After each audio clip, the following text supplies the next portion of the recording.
Hello everyone, happy Sunday. Welcome, welcome, welcome.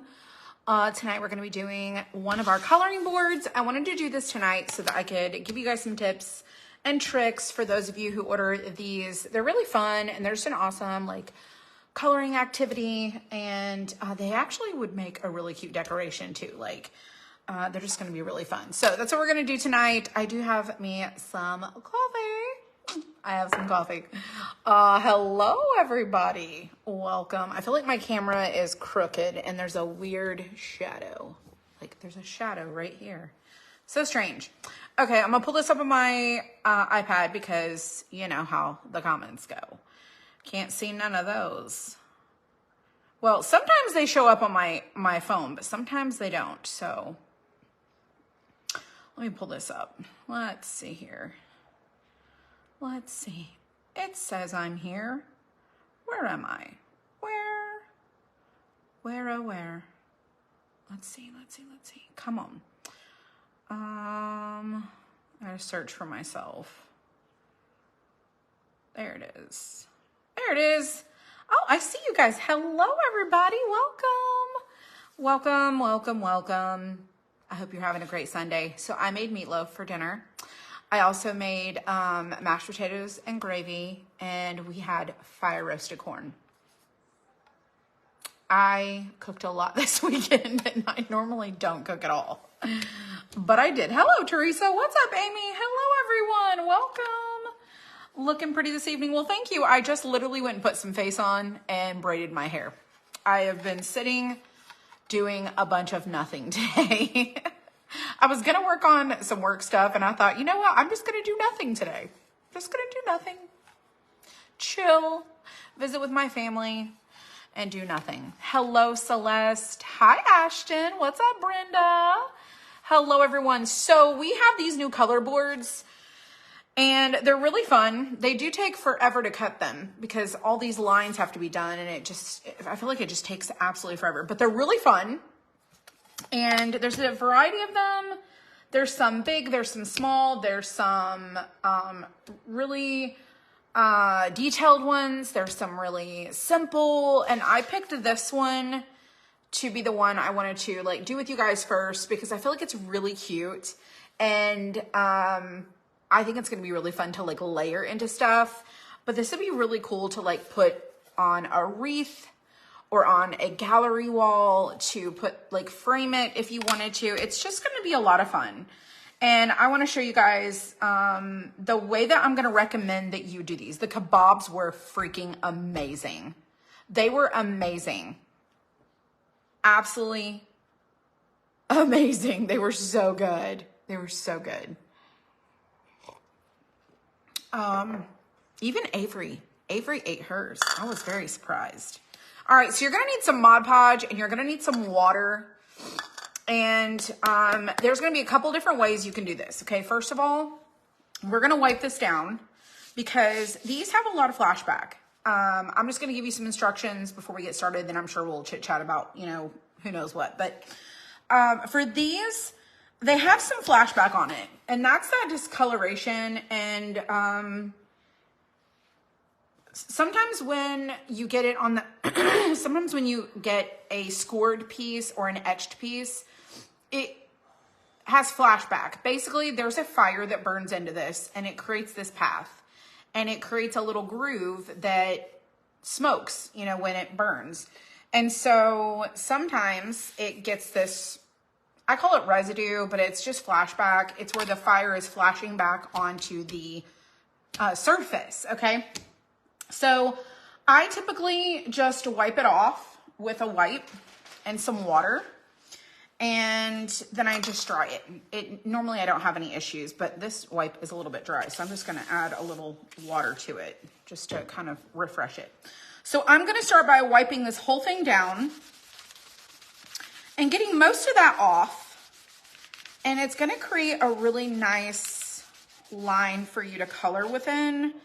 And with these, you can use color pencils, you can use crayons, you can use markers, you can use paint pens, you can use Posca pens, you can use paint, you can use watercolors. You can do pretty much anything you want to with these. You can stain them. you can do all kinds of stuff. And you can create whatever finish that you want. And you get to be creative with how you color these color boards. So mine looks so much better already just from wiping it down. And I'm gonna dry this. Hello, hello, hello everyone. Happy Sunday. Welcome to my page. Hello, Christine. I love your profile picture. It always just makes me so excited when I see your profile picture. I love it. Hello, everyone. Welcome. Linda Nelson needs my email. It's info@themakersmap.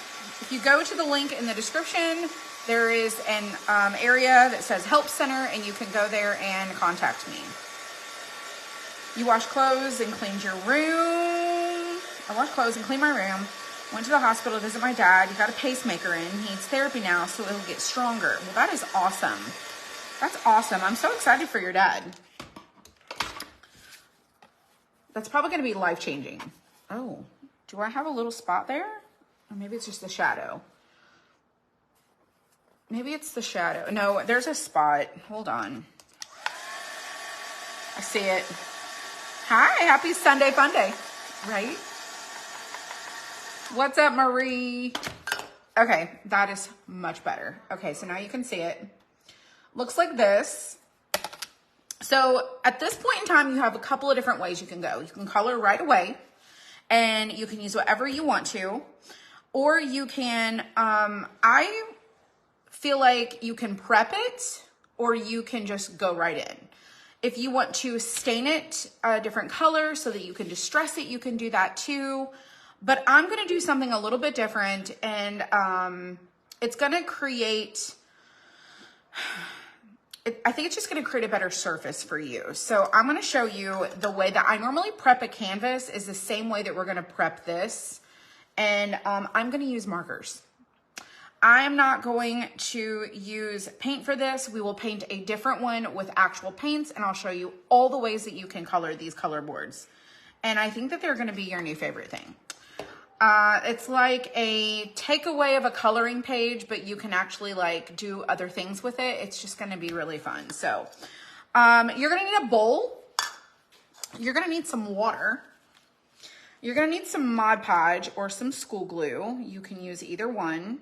And you just need a little bit. And when I say Mod Podge, you're just going to need like a little dab. And so basically what it is it's going to create our own little like DIY sealant for our board. Okay, so we've got a little bit of glue. See, we got our water and our glue in there. And then I'm going to do a drop of paint, white paint. When I say a drop, I mean, it was 2 drops, but you know, you get the idea. All right, let's see here. Let's see. I need a brush. I'm gonna use a brush I've used before that I don't mind. Okay, so we're gonna take this. This is a great little way to create a sealant and a surface prep. And it's super watery. And what this is going to do is it's going to soak into the material. We're going to dry it. Y'all, I put out the vinegar. I did all the things. We did the hot water. We poured all the stuff. And we still have these stinking gnats that just will not go away. I'm going to have to figure out another solution. All right, let me get some wax paper. Hi, everyone. Let's see. I ordered 30 of this for a Christmas party. Really? My goodness. That's exciting. I love it. I do not make the shirts. We're working on that. I keep saying we're working on it. It's on my to-do list. I just haven't gotten to it yet. Oh my gosh. You received a request. It is a scammer. I don't do those things. No, I don't send out stuff like that. And if I did send out stuff like that, you would know that it was me and it would not be from a brand new page. So if you ever get anything like that, just you know, report it. And I've already reported the images for like copyright infringement. So Facebook will do their thing. I have full faith in that. All right. So let's start by taking our watery mixture and we're going to apply it to the top. And it's going to be really watery.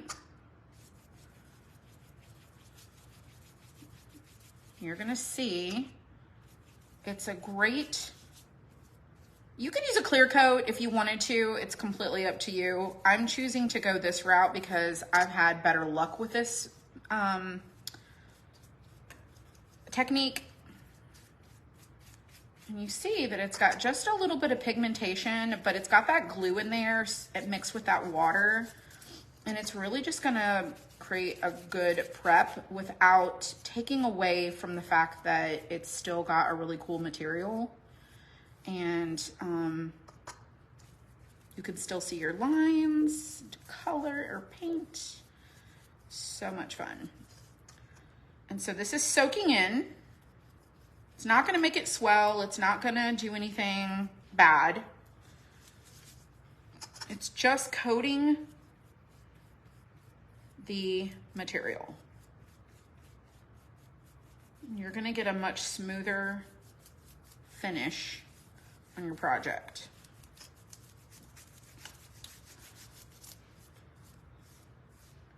Okay, so this is the way it looks. I probably need to add just a little bit more on this spot right here. And that one right there. I just want to coat the whole thing. And then we're gonna dry it. Okay, so the surface has now been fully prepped. It's dry. And I still have a little bit of this left, so you could prep a couple of these. And this is great for also doing prep for your canvases if you don't have like the expensive surface prep stuff. It's gonna take us a second to dry it.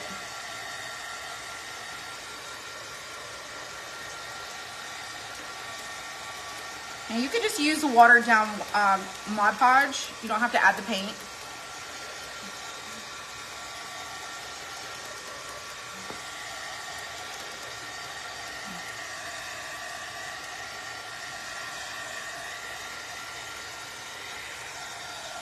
I need to see like the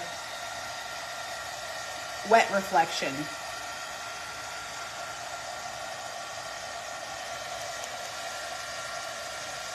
There we go. So do you see how it's starting? You still see everything, but now it's got a really good coating on top. Well, we gotta dry it. Hello, everybody. Welcome, welcome, welcome. Happy Sunday. I spent a good part of the day cooking.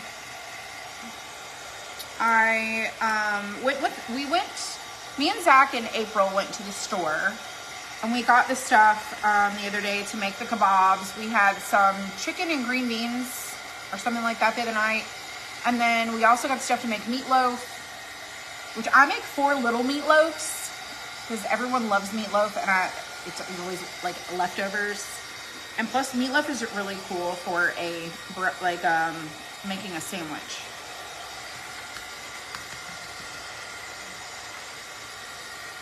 Haven't seen them like forever. I don't know what you were referring to. What was that you painted on? It is water and glue and white paint.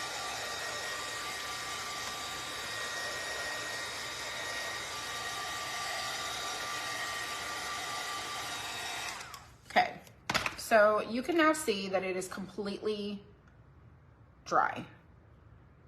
And the surface is prepared for me to color on it. It's just gonna look a lot better. You haven't been on Facebook? Oh my gosh. You meant that see me lately? Oh, it's okay. A lot of people have not been on Facebook in a minute. I am not surprised. Some people are just like fed up. So let me get you something to compare this to. So this is a different one, and this is the one that we just prepared. So we've cleaned it up. If you wanted to stain it or do whatever, you can. It just starts to look a little bit more clean. And this is kind of before, which I really love this one too. So this is how you can take it from this to this, and now we are ready to start doing our thing. So I'm gonna use markers for this, and I also like to have my little tools for scoring things because it helps me like isolate like some of these circles where I'm not really good at the circles, and it's gonna be really great. Meatloaf is one of your favorite meals. Oh, the other one's even cuter. I'll show you the other ones here in just a second. We have a bunch. We have a bunch of them. I have been communicating with marker makers, and they are supposed to be getting back to me, and we shall see how that goes. Let me get these and I'll show you them really quick. No, there's a bunch of them. In case you haven't seen them. I'm still in my pajama pants, y'all. So these are like little rounds or little coasters. You can make them into ornaments. There's 5 of them, and there's different ones. So you have like different styles. These are really good. I would put a clear coat on these if you're gonna use them as coasters. But they're really fun. You can color them, and you're gonna do the same thing I just showed you with the other one, where you can like wipe these down, prep them, color them. You can use these are double-ended, so they have a fine tip that you can use to get into the finer lines of the details, which is a lot of fun. And these were not that, they were not that expensive. I think they were like 20 bucks or something like that. You're still in your PJs? Yeah, me too. So we have 2 5-packs of these, okay, so far. I'm gonna work on doing some more of these, but just to get this collection started, I wanted to like start with something. We have this one I just showed you. So super cute. Kind of looks like a doily, a little bit. I really, really, really like this one too. And these would be awesome to put on a plate hanger and like hang on your wall, or to put on a stand. Just a lot of fun. This one is more like geometric. It's a lot of fun too. And then we have this one that kind of looks like a flower. I don't know if you can see where it looks like a giant flower. It's just so pretty. The butterfly, I almost did the butterfly tonight because I felt like, oh, this will be a little bit more simple to show everyone. Maybe we'll do that one. I really want to do the owl because I think the owl is going to be absolutely gorgeous. It's going to take a little bit of time because there's a lot of little details, but you're going to do the same thing I just showed you with the glue, the water, and the paint to prep these, and it's going to change the whole surface. These are kind of like a tile. Like if you like this style, it's more of like a mosaic. I try to create some variety. I'm working on some of the not 3D barn quilts, so they're just like a color quilt. I don't really know what you call it, but this is really fun. Looks like a tile. So this one instantly got my attention when I was like, oh my gosh, it kind of looks like one of those really cool floor tiles. Love it. Love it. This one has some dimension to it. It's got that scallopy curve, and it's just a lot of fun. And then we have this one also. You can make this look like water drops. It would just be really fun. This is a cardinal. I'm trying to get my, so here's the cardinal on the branch, and there's little stems. There's the upper part. That is driving me crazy. And it's just really cute. I love this one. This one has like an Aztec boho kind of feel, maybe a little Western vibe. It's really fun. This one, love, love, love this so much. I chose not to do this one tonight because I felt like it was going to take us forever, and I didn't want something that was going to take super, super long. But this one is so much fun. I also really love this one. I love this one. So cool. This one, I'm in love with.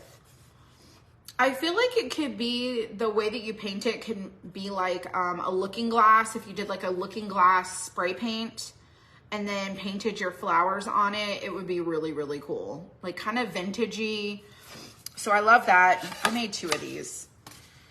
This one, I mean, these are just cute. They're just really great patterns. This one's kind of whimsy, a little fun. This one also is a little bit more leafy. It could be great for fall colors. A lot of fun as well. This one is kind of like a sunflower. It reminds me of like a gear with a sunflower. It has kind of a, like a steampunk vibe to it.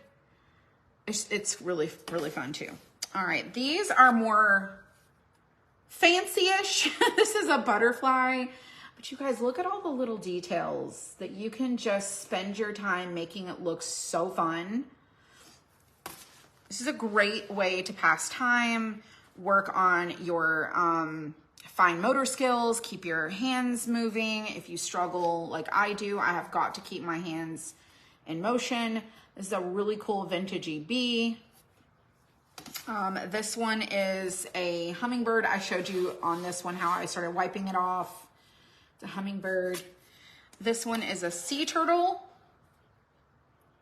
So many choices, so many choices. And then these are the rectangle. So the rectangle can go this way or it can go this way. It depends on what your preference is. You can go either way. You can go upside down. It's all the same. It's really fun. I love this one. I really like this one. It has a dimensional, like pulls you out kind of look. And if you color it just right or paint it and give it some of the proper shadows and stuff, it would look really cool. And it could be really expensive looking. This one's kind of the same way. I kind of feel like this is coming forward and this is like pushing backward, just in the way that the pattern is. This is a butterfly. It's got like the stained glass window kind of look. This is probably one of my favorites, this one right here. I absolutely love this one. This would be super cute. I make this really vintagey looking. Love it. There's only 2 of the arches right now, this one and that one. I really like this one. And then of course we have the one that we're working on tonight. Aren't these fun? They look like kaleidoscopes, right? I think so too. So they're mandalas or kaleidoscopes, they're mosaics, they're coloring boards. I just called them kind of coloring boards. So you're gonna color them and you're just gonna have a good time with them. You do adult coloring books and like these a bit better. Yeah, these are a lot of fun. We're about to do one together. All right, you guys. So now that I've showed you all of them, I did put a link in the description in case you want to go check them out. Let me get a sip of coffee. I'm using acrylic markers. Acrylic markers. These are brush markers. I also have my handy dandy 100 dual tip paint pens. These are alcohol markers. These are not paint markers. They are brush pens. They're like alcohol markers. What I do love about these is that you can shade with them, and then they have this pen fine tip that you can use to get into the little details. Do the circle ones come in a big circle? Right now, these only come in the sizes that we have. If there's something you want to do like a special request for, you can always ask that. We don't do a whole lot of big stuff because of the shipping cost, and we don't stock a lot of super mega large boxes. So if people are interested in larger sizes, then we can talk about that. All righty, friends, let's do this.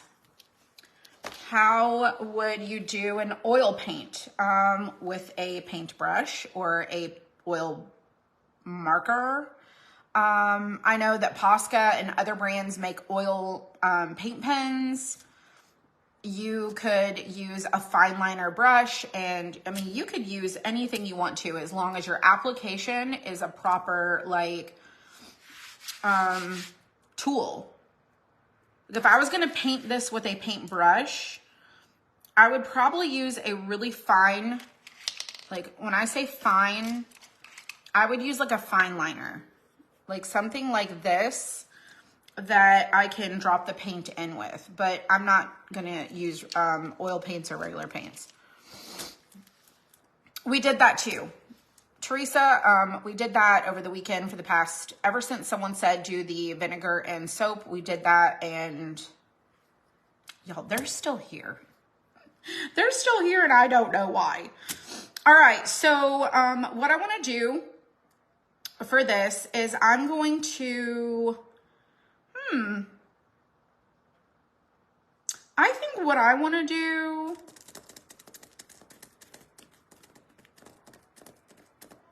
so here's where you get to decide. You've prepped your surface, and now you get to decide, what do you want to do for the background? Do you want to use a marker? Do you want to do the background last? What is it that you want to do with the background? For me, I think what I might want to do is,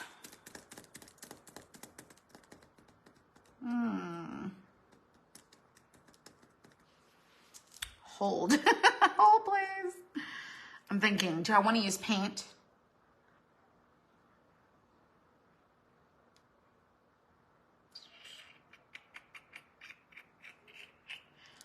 Do I want to use paint?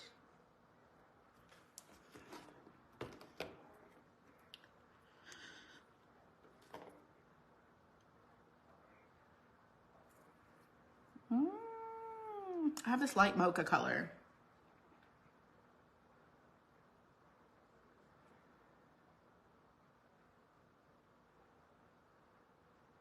Let's use this as a learning experience, okay? So, did our prep. Now I want to do a combination. I'm going to do a combination of paint and markers, okay? So I want to do the background of this, a lighter color, but I don't want it to be bright white. So I'm going to go with this light mocha, and here, let me put the paint. Let me put this back on. I don't know if you can see the difference in the color. I'm going to go with a light mocha versus a stark white, okay? So what you could do is prep your surface with a light drop of this in there, and that will help too. Can you explain the prep again? Missed the first few minutes. Amy, I'm going to tell you what I did, and then it's on the replay. Water, Mod Podge, and a drop of paint. Brush it on. It's super liquidy. I think I've said it like 3 times, so I really don't want to repeat myself too much, but this is what it looks like. It's very watery. You brush it on, you dry it, and then you don't have to do anything else. And then make sure that you've wiped it kind of clean. Your plants got infested with gnats? Stop. Really? I think it's from we've been getting a lot of bananas, so I think that's what it is. So what I'm going to do is I'm going to take my paint. And this is an old, clearly there's old paint on here. I'm just going to use it again. Just going to use it again. And we're going to use a sponge. You're welcome.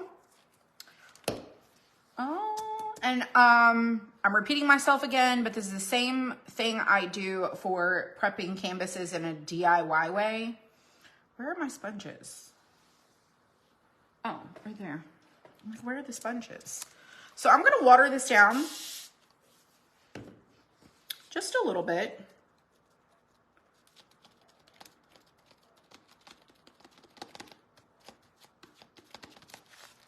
Okay. Now I'm not going to brush it too much. I just want to apply just a little bit to our piece here. And I'm bouncing because I don't want to oversaturate into the grooves, because we're going to paint in there. And I'm not really overly concerned that it's super awesome coverage because I really kind of want it to look cool and have an aged look, I guess. And then we're gonna paint right, like we're gonna go over this with markers. And I take my paint and drag it into the water and like dilute it down. Go ahead and do our little edges. Hello, hello, hello. What's up, Pamela? And of course the plants in our office where you work. Oh no.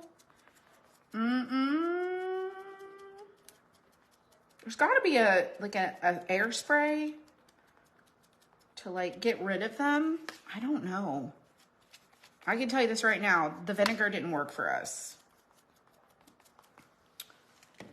Did not work.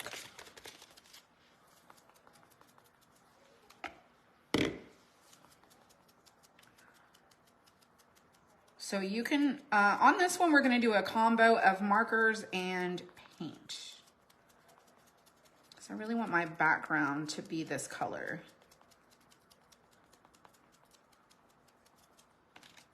And that's that light mocha. Are they gnats or fruit flies? I don't really honestly know. How do you identify what's what? The prep is a water wash. Like a watery wash. I did it right when I started the video, so on the replay you can watch it from the beginning and see it. Super easy. Okay, so it looks kind of splotchy a little bit, but that's not really gonna matter. All right, and I'm probably just gonna save this plate and use it again because I pretty much used all the paint on there. Let's try this. Let's try it. I love this color. The mocha color, it's like an off-white. It's very pretty. What's the point of the prep? Daria, you probably missed the conversation. Basically, you're prepping the surface to accept whatever medium you're putting on. So sometimes when you use the markers, you don't get a very good, I don't know how to explain it. It's like, I want this to look a little more finished. And so sometimes when you use the markers, the wood, have you ever seen us have to use one marker with the white? Like we have to use that one marker before we use the white marker.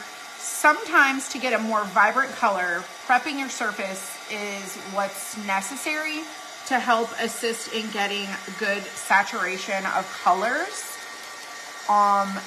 in the end. And so that's kind of what we're doing.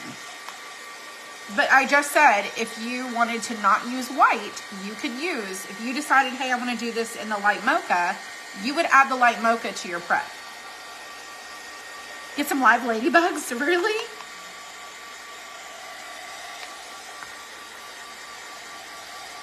Mocha's like cream in the coffee. It really is.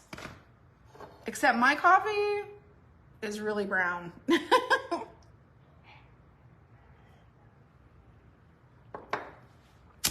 So good. All right. So now we have our background. And I can still see all of the things that I'm going to color. Okay. So let's start with the center of our project. And I'm going to try to remember what was where so that I can be consistent with that. So the center of this is a little circle. So let's do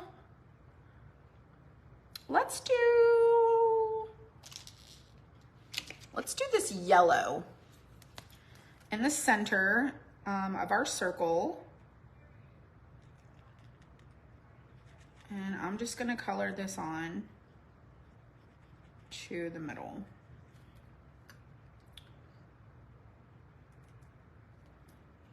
Okay, so we've got our center circle right there.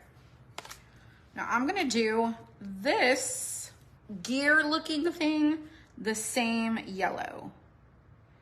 And I'm gonna also incorporate this yellow all throughout this project.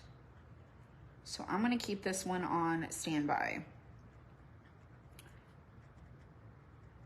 And then we can also use our water marker, like our watercolor kind of markers, to add some shading and dimension. It's gonna be a lot of fun. And I think it's gonna look really cool. So I got out of the lines, not surprised. And I'm just gonna take this little tool and I'm just gonna scratch lightly where I got the yellow out of the lines. So it did not take away my background color. It did not take away the prep. It didn't do anything to it. It looks just like it did before I started coloring it.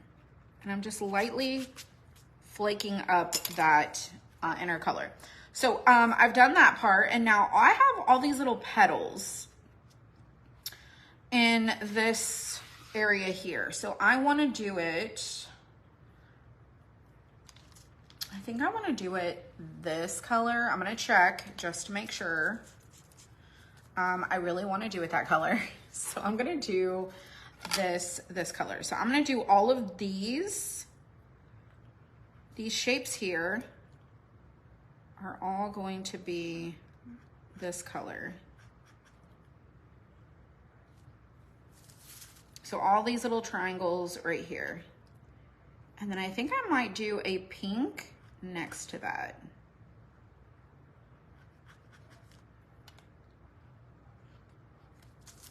I mean, how cute. It's already looking so cute.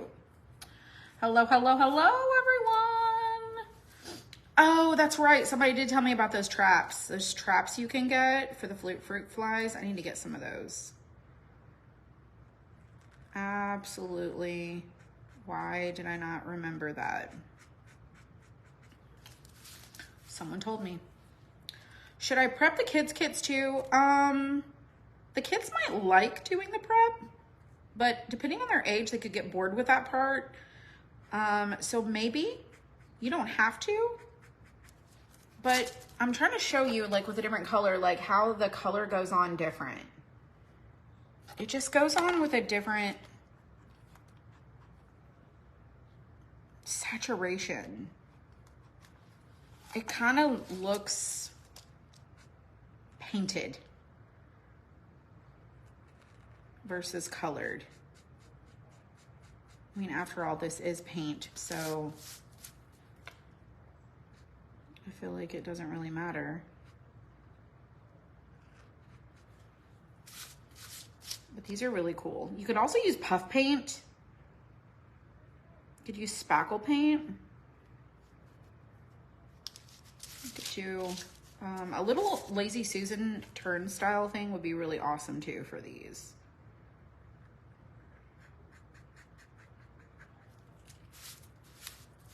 But my wax paper works pretty good too.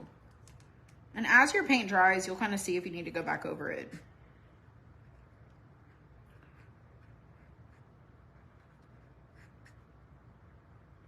So fun. Okay, I got out of the lines again. So you can see I'm just going right around.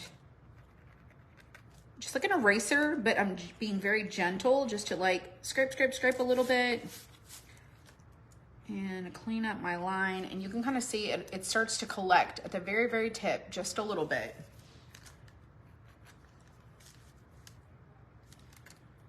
And you just can clean it up and it looks a lot better. Okay, so we've got our flower in the middle. And now I want to do, so I'm going to keep these two because I'm going to incorporate them throughout.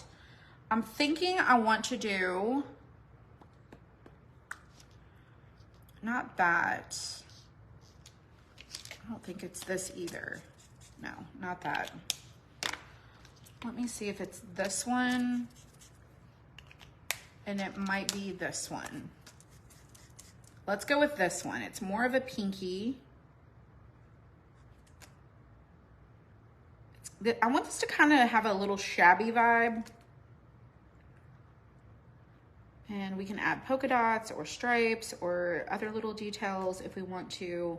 You could even use Mod Podge and do foiling, or you know, that foil adhesive. You could do so many things, because all you're gonna do is isolate where you're gonna apply it, and then the foil can be left behind. You can do the same thing with like a napkin. I'm telling you, I do not have a steady hand, so I'm not even trying to be perfect about this. I'm just gonna clean it up. All right, so we've got our pink. So let's do, so we used this one, not that. Let's do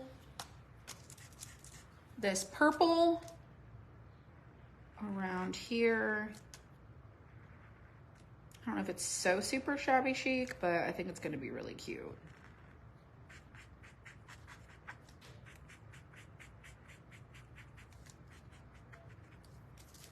I mean, how cute. Glitter pins. Yes. Yes, yes, yes, yes, yes. Glitter pins. Oh my, that would be so much fun. Or just apply glitter to it. Metallic. See, I can see as the purple dries that I'm missed a little bit.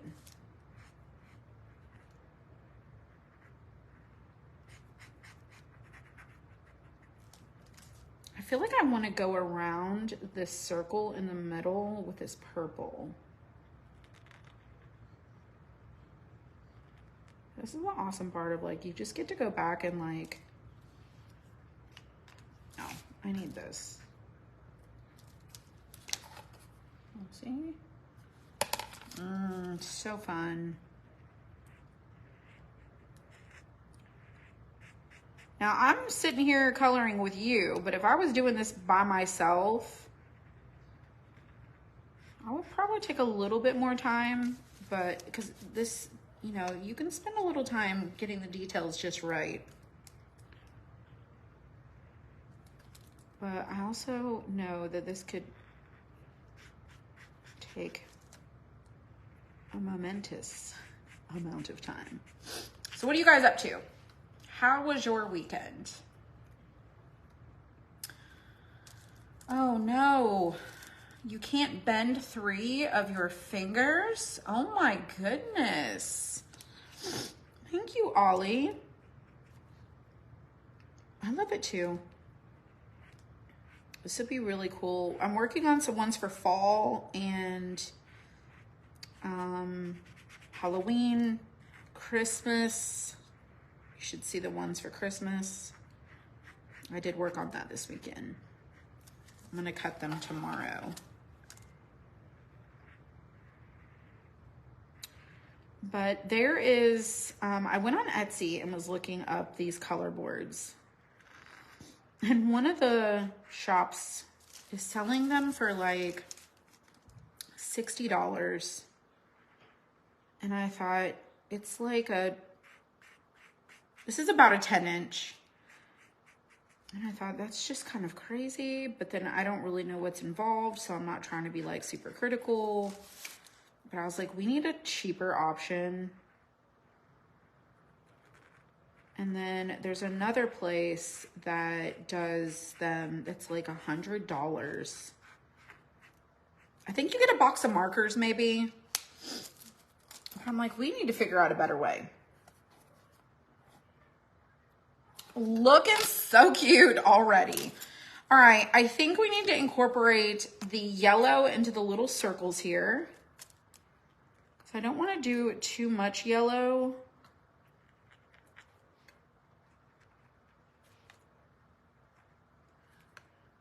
Because I feel like sometimes too much yellow can clash. Just a little bit. These are Arctics. Arctics. Okay, we need a blue, but not yet. We need a green.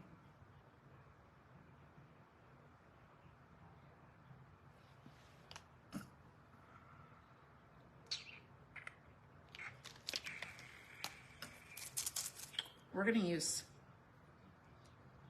no, no. We're gonna do the pink.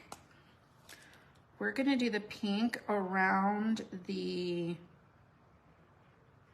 yellow circle.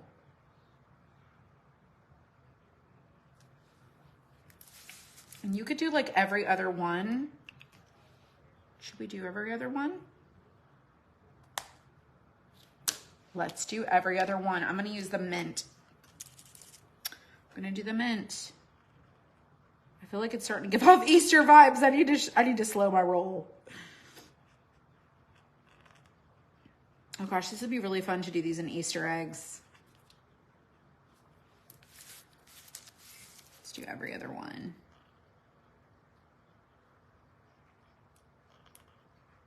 Now these are brush markers. So depending on what pressure you put, you can get your brush to lay down and make a pretty good size line. So you gotta kind of be careful when you're coming around this back side and around your circle. Kind of looks like an eyeball. You guys see that? It kind of looks like an eyeball.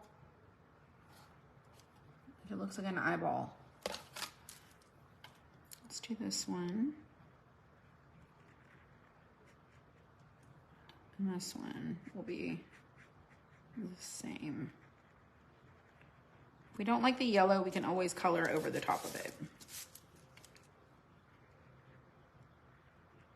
I think Caden's in the shower. Someone's in the shower. You hear the water running.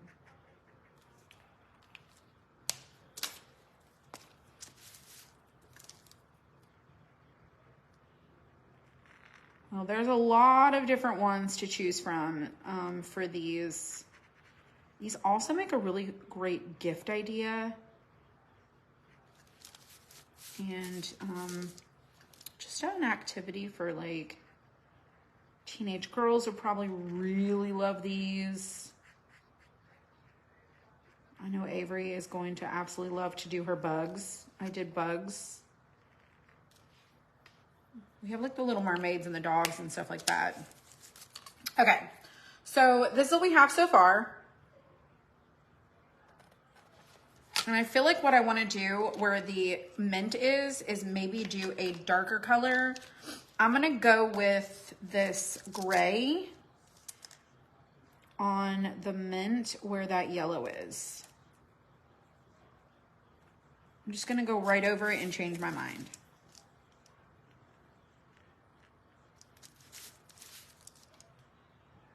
And I'm gonna leave the pink and the yellow together. Okay.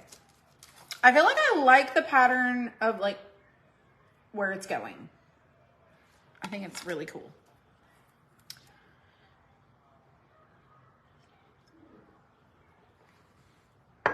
Thanks, you guys. Thank you, thank you, thank you. All right, I said I wanted a blue. Not that one, for sure.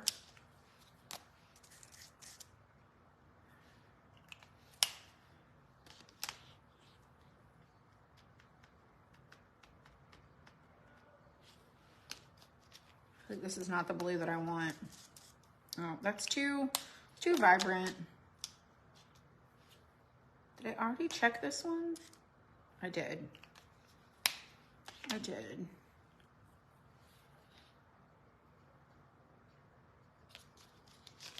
I feel like this one might be too light. Yeah, that's too light. Okay, let me think for just a second.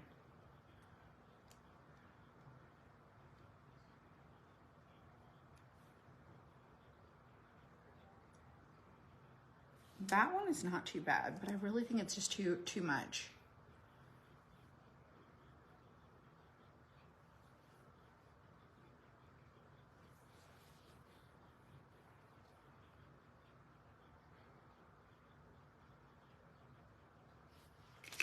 Let's add this to the circle here to to incorporate this color back into the next layer. I feel like maybe we should just keep the colors we have.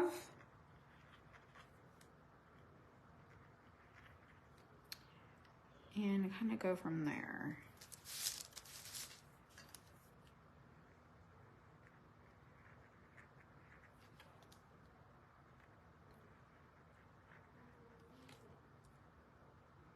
Super cute.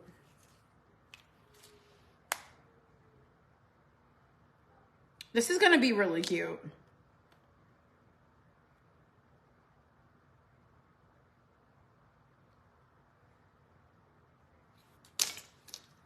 Let's do yellow.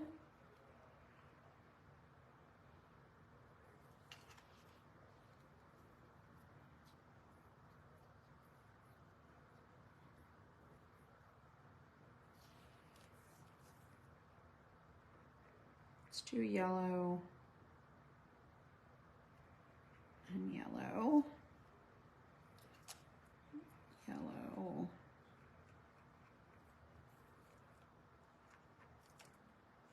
Trying to keep with the yellow throughout. It's a really good central color. All right, let's go with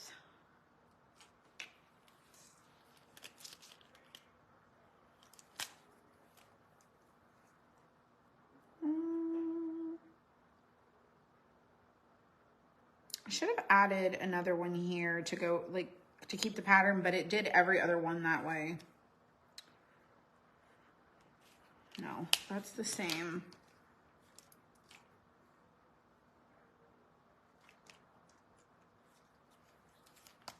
I'm gonna do the yellow on all of these.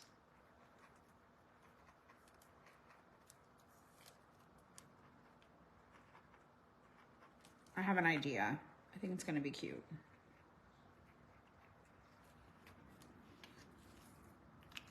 And then let's do the blue on all of these.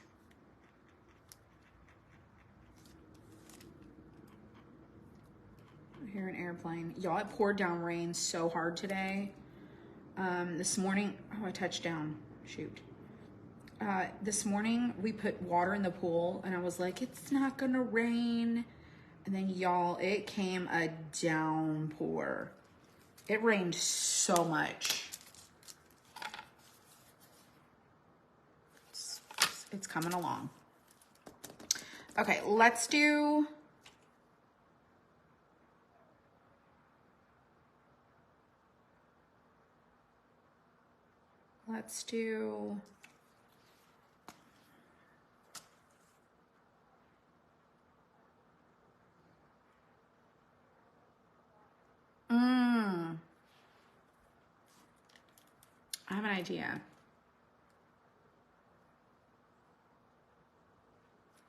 I have an idea. I'm gonna see how well I like this idea. I'm gonna do the pink with the mint. And then I'm gonna add a different color over the pinks. That's gonna be cute. Lavender. I do have a lavender color. Maybe I'll do that with this. Let me do the pink here. And then we'll add in, I got really out of the lines. It's okay. It'll be fine. I'm gonna add this color back in again.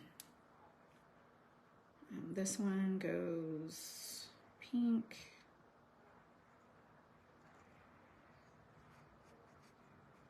And then this one.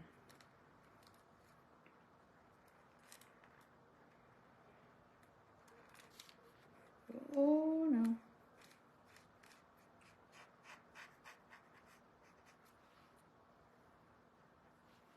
Well, I hope y'all see I've gotten out of the lines and it still looks okay. So I'm just gonna go with it.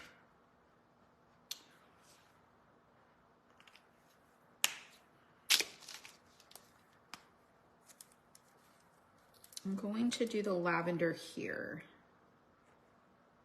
Or purple, whatever color you want to call it.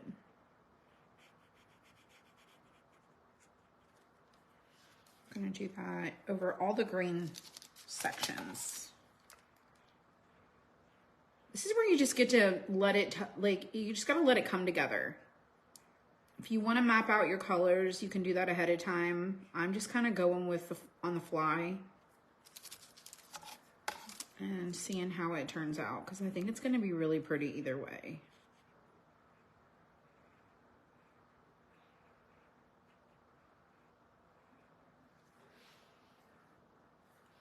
Oh, I got one more, sorry. And then over the mint, I did pink. Now we got to figure out what we're gonna do over the pink. I think we should do, I really feel like we need a different color. We need a surprise color. What should that be?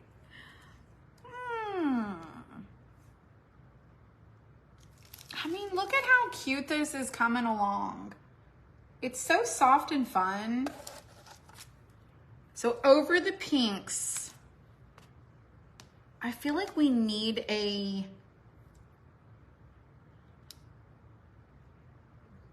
I feel like we need a blue.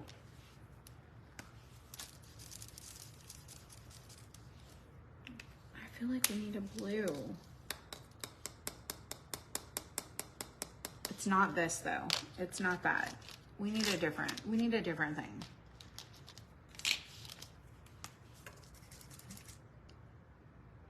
I'm gonna do this blue.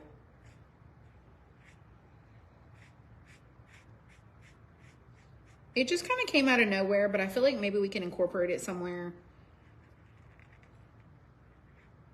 It's like a fun surprise.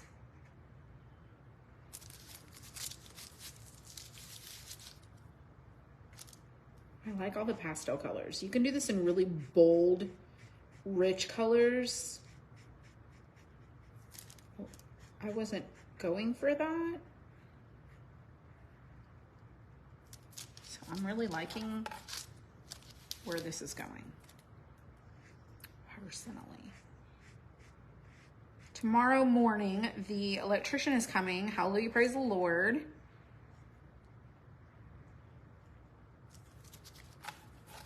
Going to be putting in our panel for the Georgia Power to come. I posted that picture of all the shiplap boards we got. I got 500 shiplap boards from Storehouse Salvage. Now they are a heck of a deal. I got them for $2.99 a board. It's gonna take probably all of 500. They were $2.99 a board. If y'all do not know anything about shiplap, these are a rough cut. They're not like the shiplap we have on our walls, which it is very similar to. My phone literally just froze. Oh, sorry about that. I was in the middle of talking. I have no idea what just happened. The shiplap we have on our walls is more of a finished grade. We got the rough cut shiplap, which is not planed. It's really rustic, and I told my dad, I was like, I feel like it could be really, it's going to be cheap, a cheaper alternative. The other shed we had, we did 1x4s, and they were more smooth. And for this one, I just went with the shiplap. It's a 6-inch, 1x6, and we'll see. We'll see how it looks. I haven't decided if we're gonna plane all 500 boards, but if we do, oh boy, we'll be running all 500 boards through the planer. But if not, it's just gonna be rustic. It's gonna be a rustic look. All right, so far we have this happening. I feel like it's really cute. Let's go with,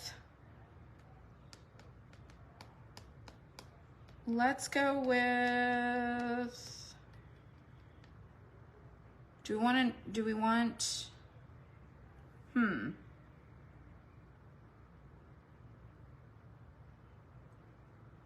I need navy.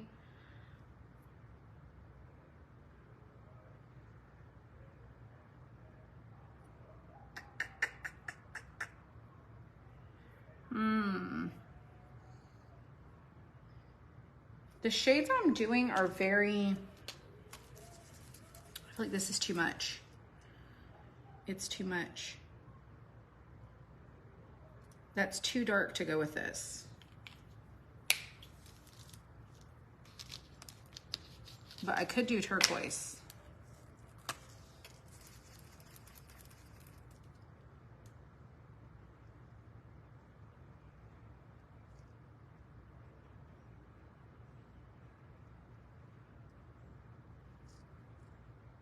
No, we'll do turquoise on the ends for these little circles all through here.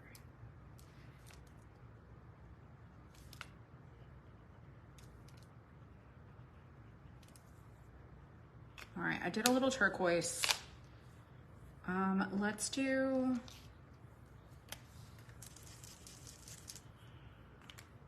not my vision. Definitely not my vision. That's too dark.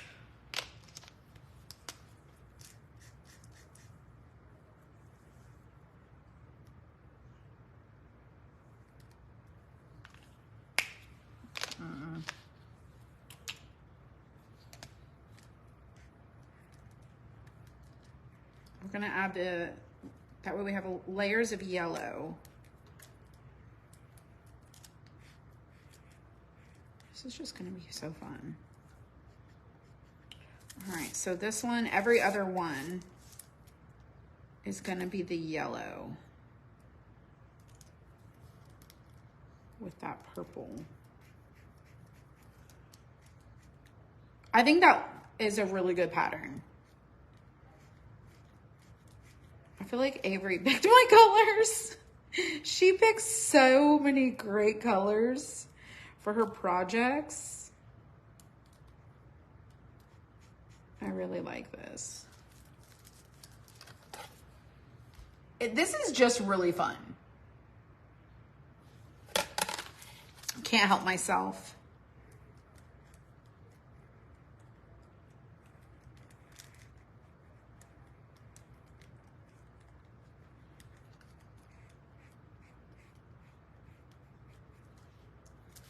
All right, one more.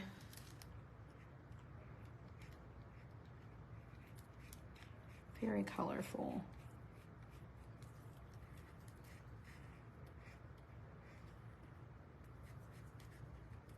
There we go. What do you guys think? Are the colors decent? Okay, put that back.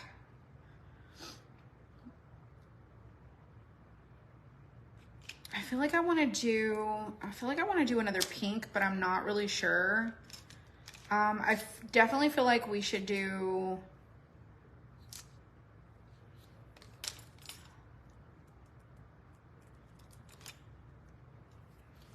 which one is this?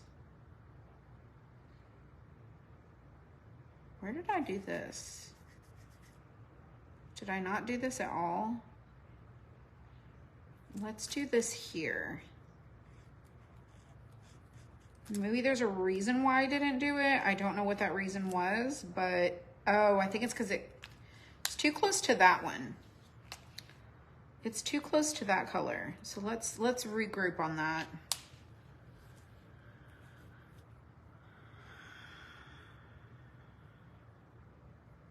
I know what I'm gonna do. I'm gonna do this one,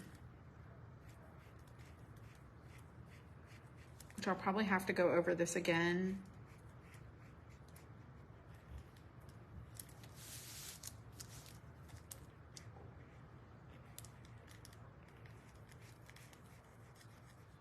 I mixed it with that blue.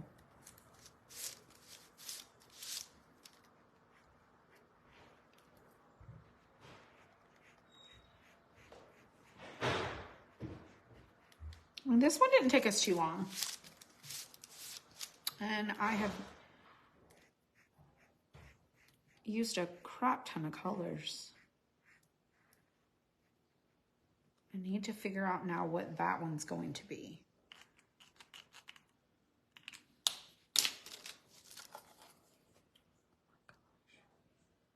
It's so pretty. Okay, Okay, what color? What color? What color should we do?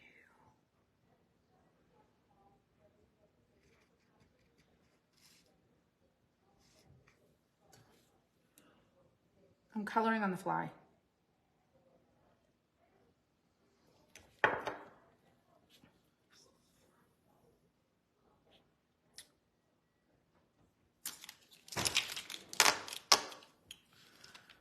I've used all of these colors. I don't really want to use the mint, so I'm going to rule out the mint. I just used that turquoise color. I feel like the pink is it's too much. We need to not go with the pink. Let me see about this color. I don't know about this color. That one's too soft and like bright. Let me see here. Let me see what we can come up with.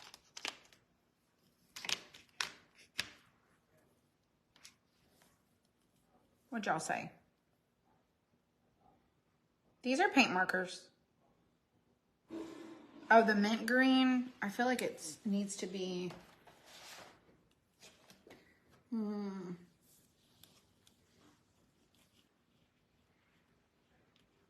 I feel like it needs to be...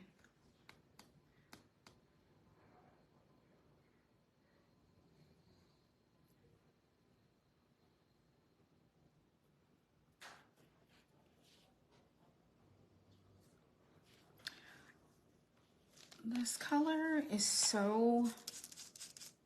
No, it's too much. It's too much for me.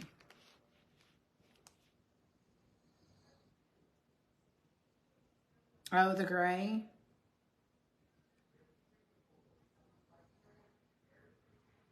It's dark. It's a dark one. And it's right by this color. See how dark it is? It's like right there.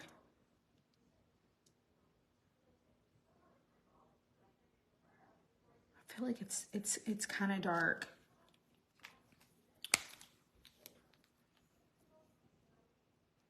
It needs to be the opposite of this color.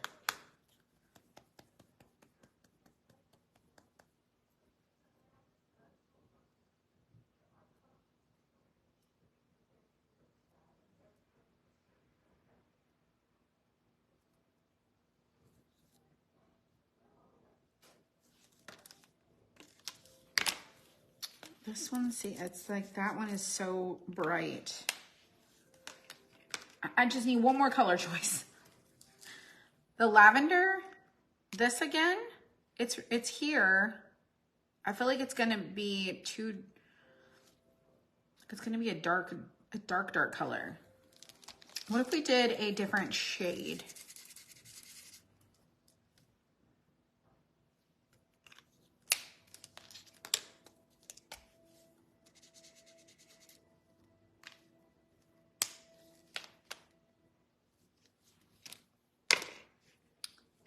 Color are you? That's dark too.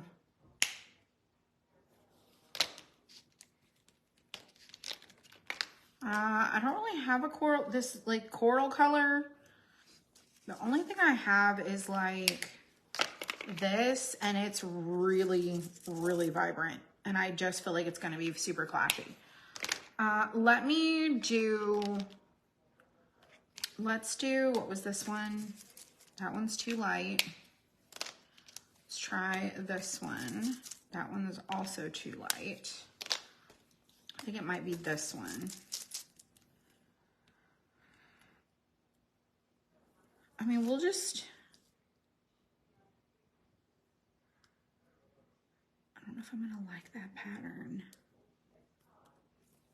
I'll do it. If I don't like it, we can just paint over it. It's super easy.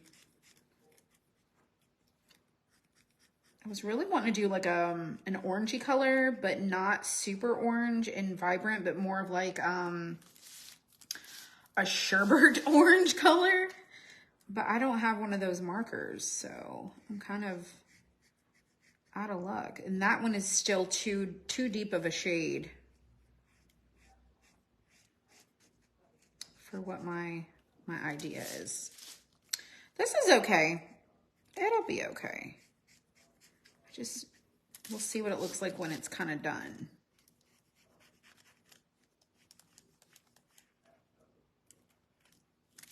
One more.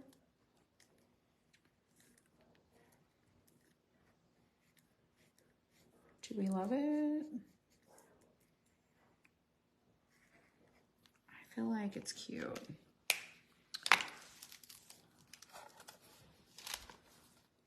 I mean, that's really pretty. It's really pretty. It's super pretty.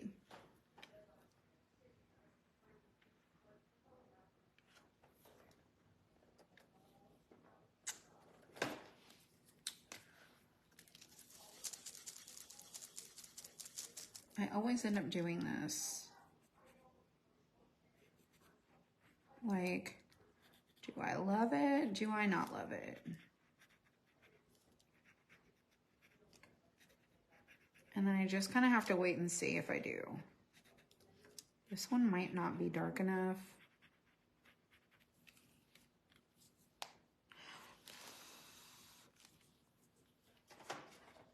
You might need a little bit of a darker color. Let's see. Let's see what this one is. This one's a lot darker. Basically what it's gonna do is it's gonna add a little shadow to our little petal portion.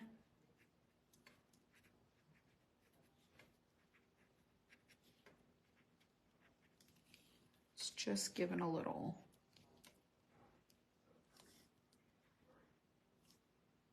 Come back over it.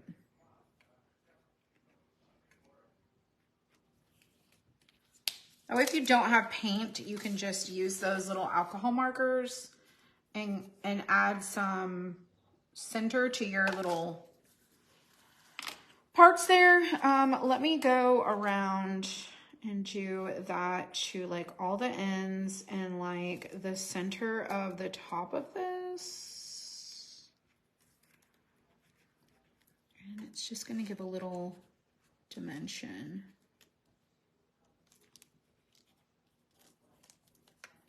For here.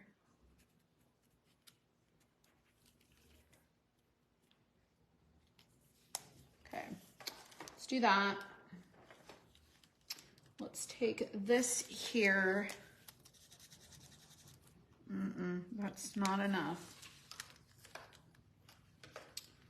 Not enough. Let's see about this one. That one could be good.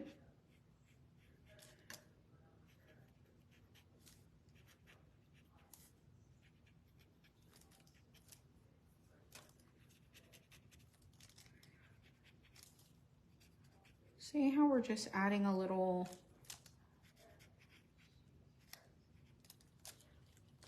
character.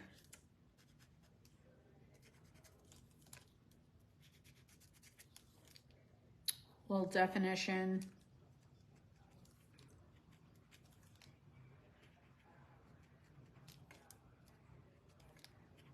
Dimension.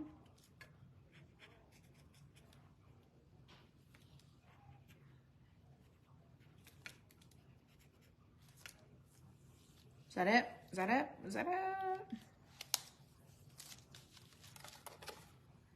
Just giving it some pizzazz. All right, next. Let's do purple. And I'm gonna pick this purple. It's probably too much, but we're gonna do it anyways.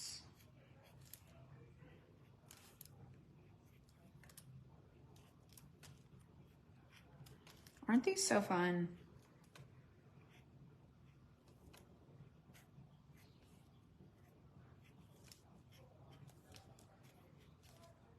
And just making random dashes and lines.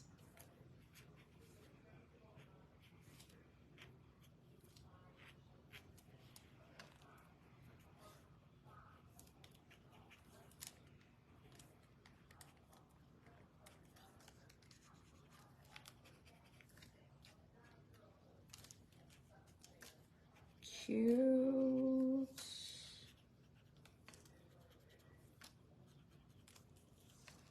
And I like how it dries a little softer.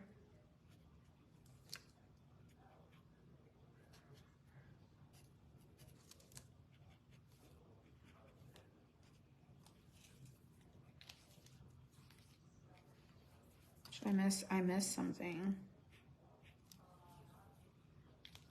I feel like I missed something, but maybe I didn't. So as we get it to dry, it's gonna really come together. Okay, yellow. Let's do the yellow. And I have this darker yellow, but I don't know if it's gonna work. So we're just gonna go around the center. Gonna go along this.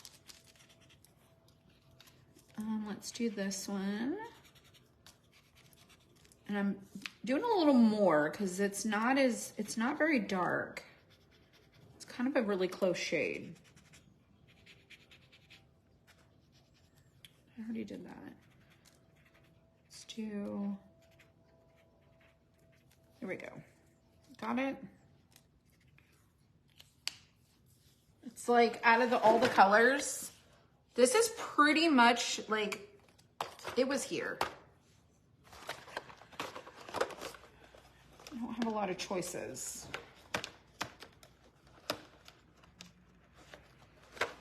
So now we need to do this one. You can kind of see, I think we need to do like this color. We'll see. Yeah.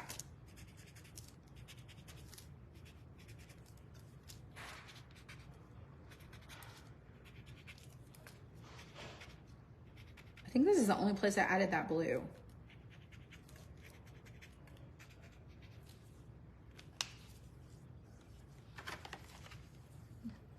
Right? Yeah, I didn't do it anywhere else. Okay, what's left? Oh, the mint. The mint. Let's do the mint.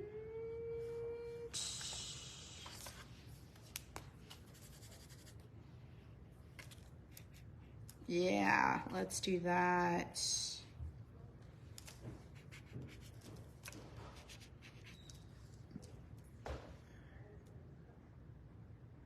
I did not do mint anywhere else but there. Strange. Okay. So then the only one I feel like needs a little pizzazz is the greenish color. And I think I should do this. Do it just a little bit deeper than it was.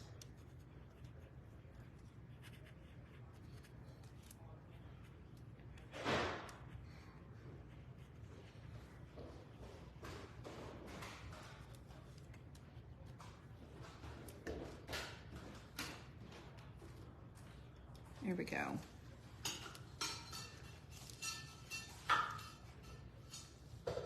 Here's the other one. Here. Hey, if you need ice, it's out in the other freezer.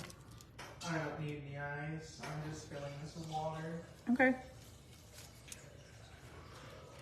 And might take some ice. I'm gonna do just the underside of our circles closest to the interior part. There we go.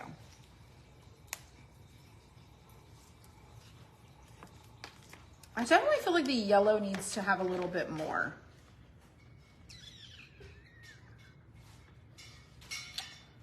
So maybe go with a browner. Ooh, what is that? Yeah, that's like a gold. I don't want to do that. It's not really gold. Not very pretty. Ooh, we could do that. Let's do that. Get a little orange. Get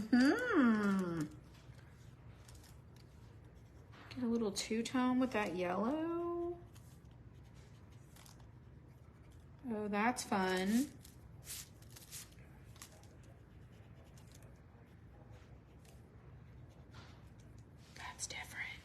Okay, let's do that along this in the middle. There we go. And then let's do a little orangey on the inner of those right there. And then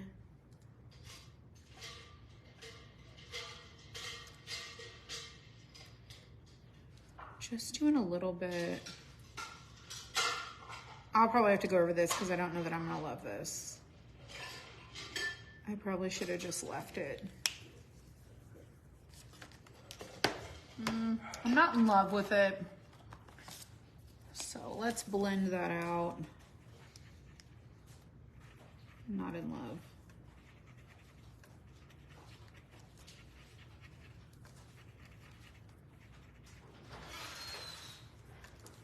Not loving it. Now it just looks muddy. Okay, let me find my yellow. Y'all, we're almost done. We are almost done with our magic. I think it's this one. Yeah, it's this one.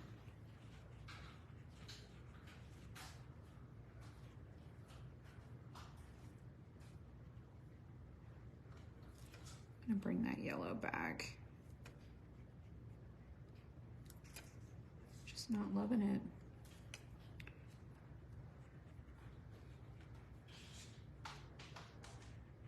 See how easy it is to just like fix it? Okay. I do like how this turned out. One thing I do recognize that I need to use a brush to clean up where I got that orangey color.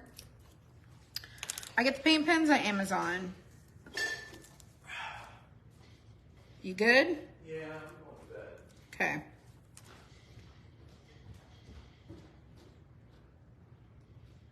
I got a little crazy with my orange. So anywhere you like touched your pen down, you can go and like clean that up.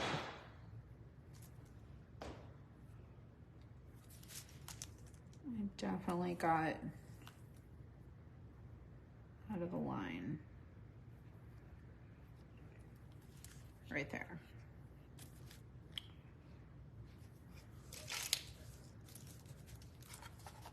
This is just so cute.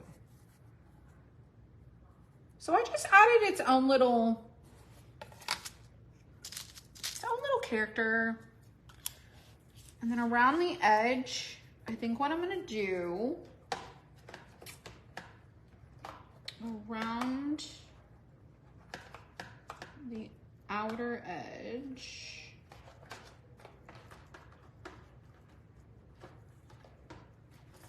I think what I'm gonna do, that is too dark.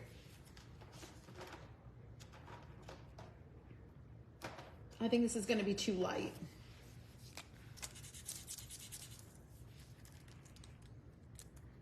It is too light. I really want to just go around the outer edge of it.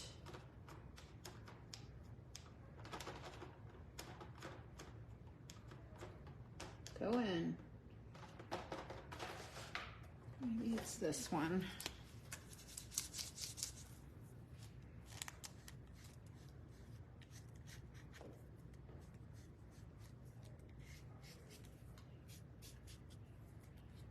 Just give it a little character.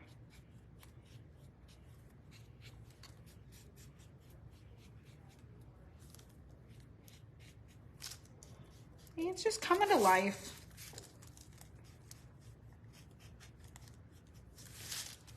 You can use watered down paint too.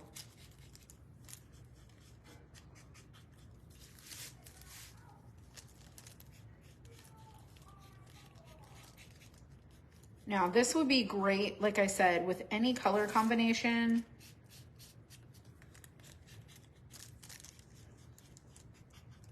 Really like it.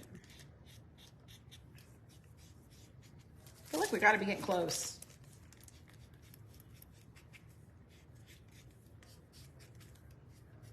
There we go. All right, let's go around the middle.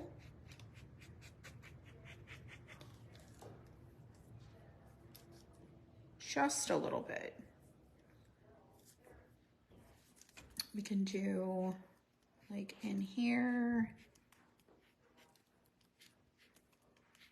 Just add a little detail.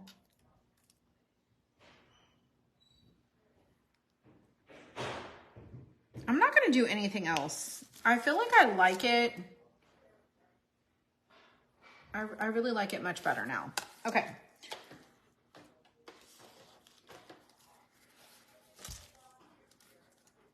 It's fun. See how it just gives it a little like dimension around the edge? It kind of makes it feel like it's a little aged. I really like it. I really, really like it. The only thing I'm not a fan of is the center yellow. I feel like the center yellow needs help. It needs a little help.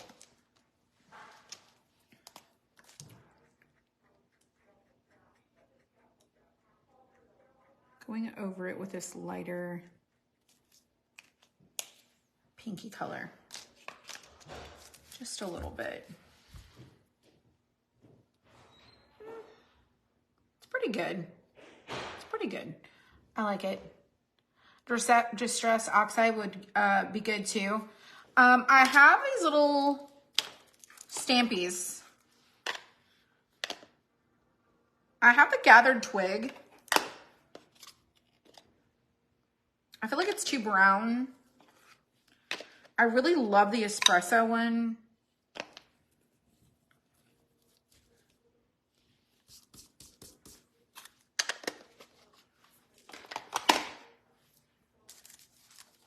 I have this one.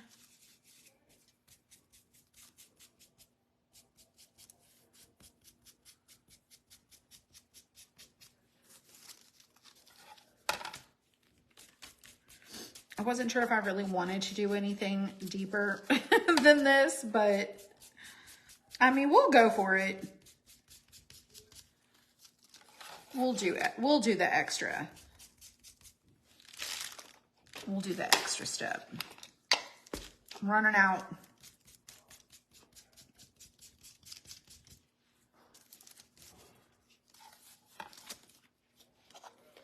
And then I'm going to run the sander over it just ever so lightly. And when I say like ever so lightly, I mean like lightly.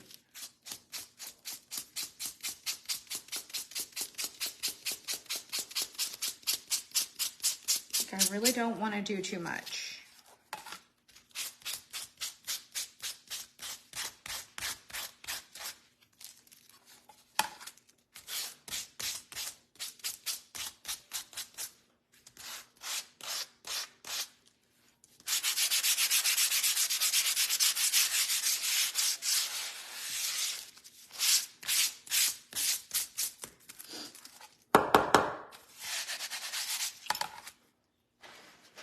We got a little extra over here.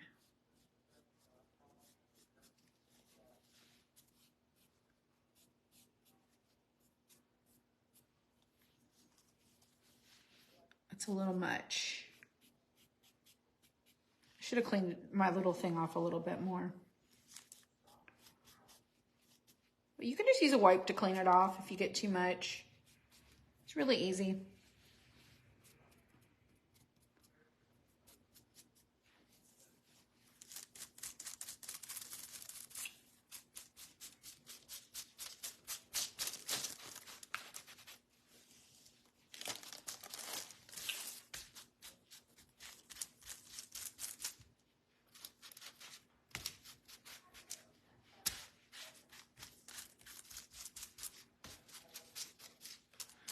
Okay.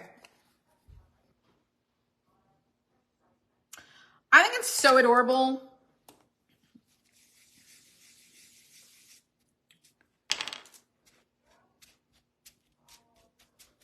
There we go. I just gave it a little in the middle. I feel like it was a little too much.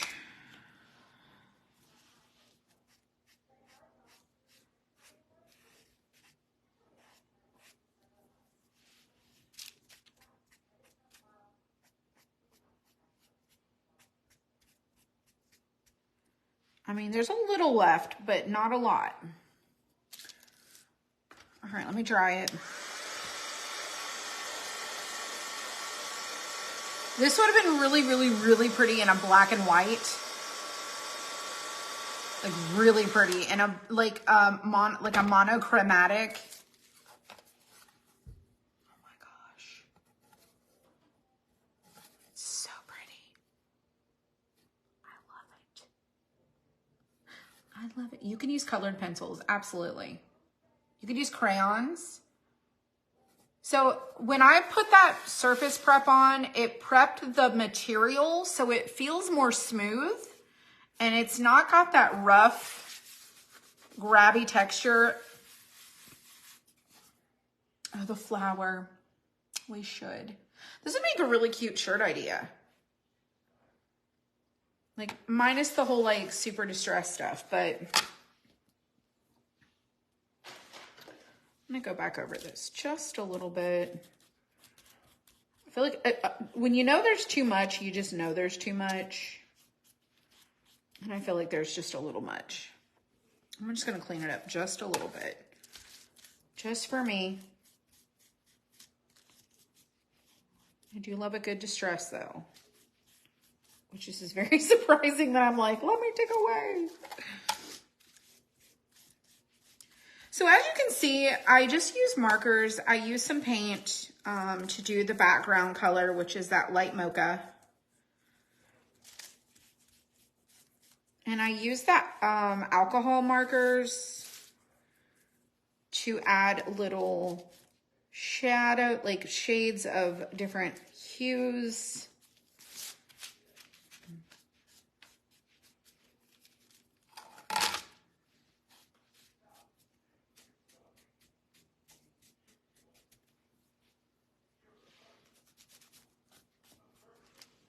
I did sand this over here just a little bit. So it's a little distressed, but that's okay. This would make a really cute like shirt. My shirt's kind of colorful, so I think this would be a really fun, colorful shirt.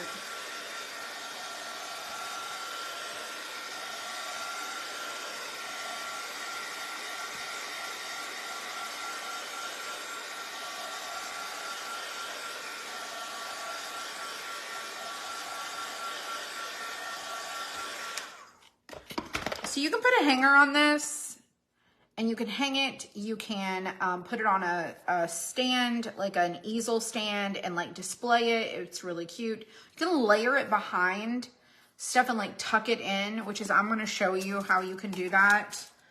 But there's a lot of ways that you can use these. You can do whatever you like. There's really no rules, but the goal is for you to have fun. Have a good time. It's really pretty. I think so too. I think so as well. Love it. All right. Let me turn on my light. And we have light. Okay. I need to figure out where I want to layer this so I can show you how I would do this. Because I'm not going to leave it where I'm going to put it. But I want to show you how you could do it.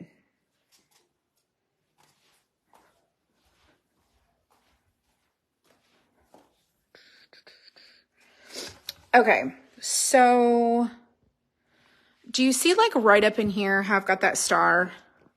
I moved what was there and took it away. But you can stick this like up and behind. Hold on. So see how I just kind of tuck that up in there? It's really cute. You could put it in, and then I love how the colors kind of go with our houses up there. So we've got this frog. This is still kind of really springy, but I kind of like it. And so I was also thinking you can just kind of tuck it behind and put it like in the background.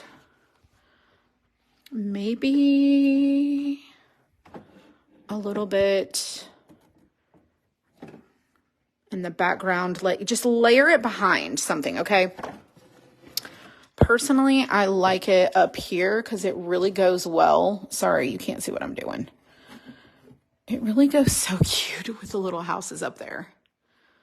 It needs something taller in the back because everything here is just kind of the same level. So I feel like it needs some height.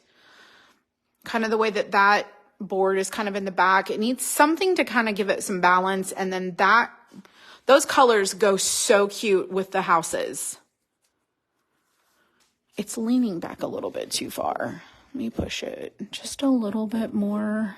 I'm so short. There we go. There we go. Let's fix this. Oh, I just walked right in. See how we got a lot of space right there. It needs something. Even if we put on a stand,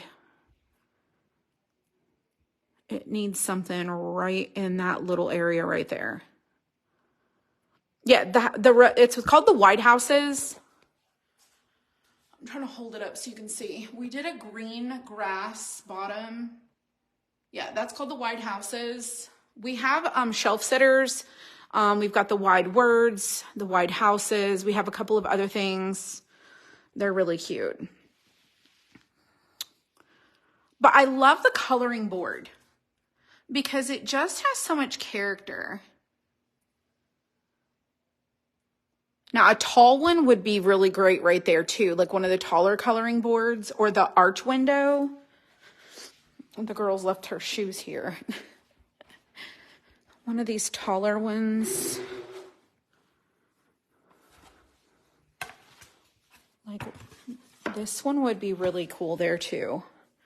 Like in that little spot where it's got the arch. Or I really kind of like this one too. This one would be fun. I really like the butterfly one. The butterfly would be really cute there too. Because it's taller. See how it's got some height to it? That would be really fun there as well.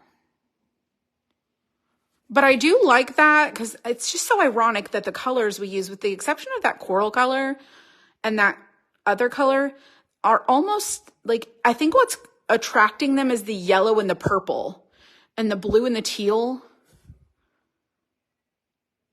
If we would have used that coral color instead of that pink, it would have been like so perfect. But nevertheless, I love how it turned out. I think they're a lot of fun. This one's going to be so much fun to paint. For sure. This one definitely. So these are our new coloring boards. And when I say coloring boards, you can use whatever you want. I use the paint markers. I'm going to show you. Use a plate stand. You could totally use a plate stand. I'm going to use that extra flower one to show you. Hang on. Where's that extra flower? There it is. I'm going to get this extra flower one. And we're going to use this as an example. So, good night, Diana. All right, so this is a little flower one. I have two of these, so I'm gonna show you with what's left. Maybe it's not dried up. I'm gonna wipe this down. I'm gonna do a half side and show you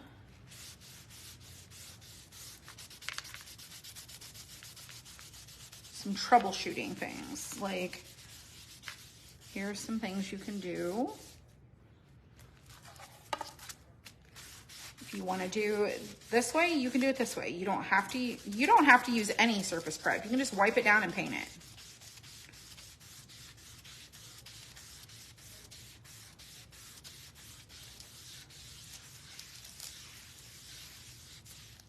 But you can see what you pull off of there. All right, let's use what's left of our glue, water, and paint. And we're gonna do it on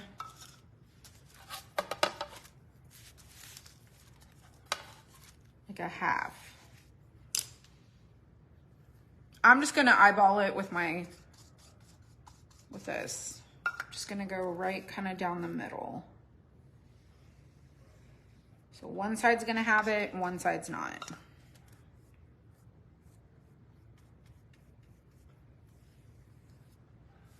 So this is what I put on first. You guys can see the difference and make the choices yourselves.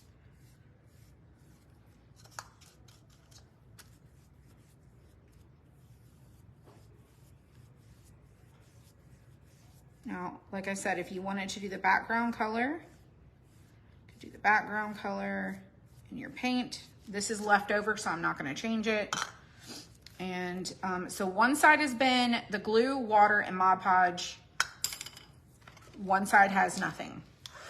We just wiped it down.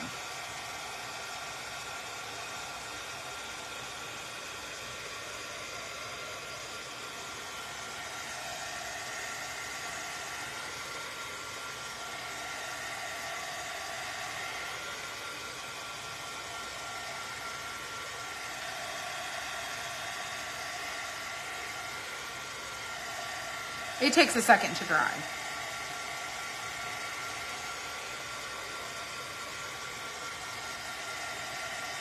Let me get some coffee while we wait.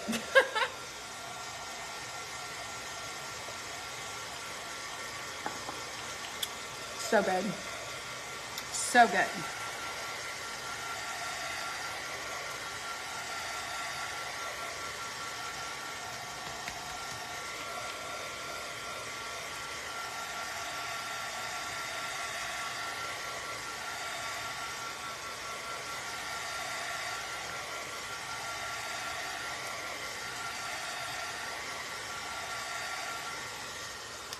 Okay.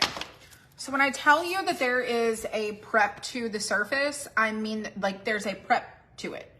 This completely coats it and almost seals it. And this is still really raw.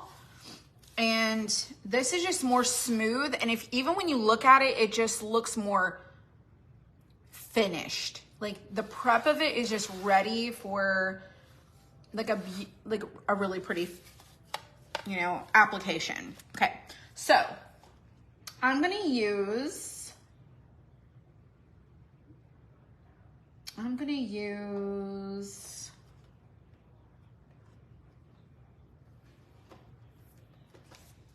okay,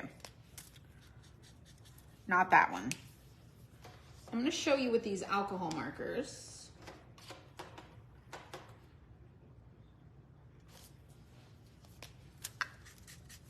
Okay, so I'm going to show you one here. This is a leaf, so I'm going to go over the leaf.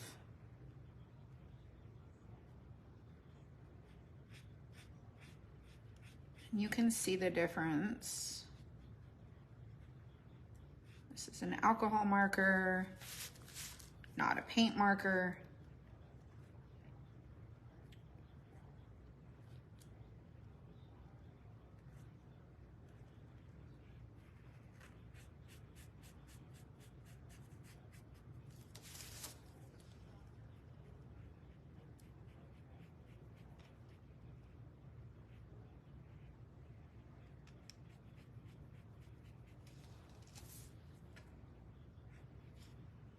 Just gonna go right up to this.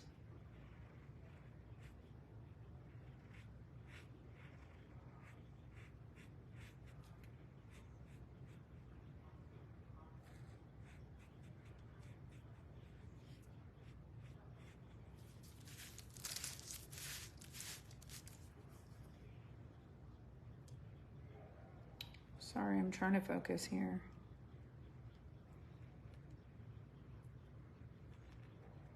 We could have done this one first. Did like a side by side. That's all right.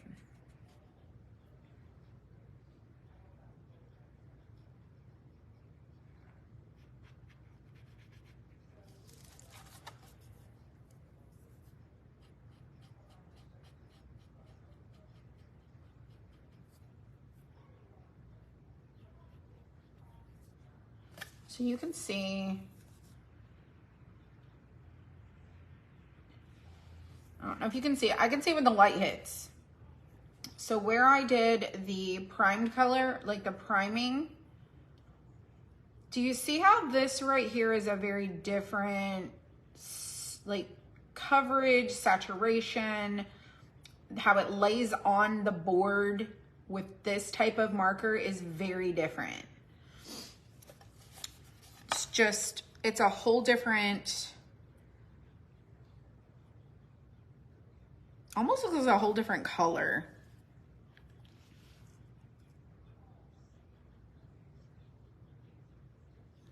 It's just a different color.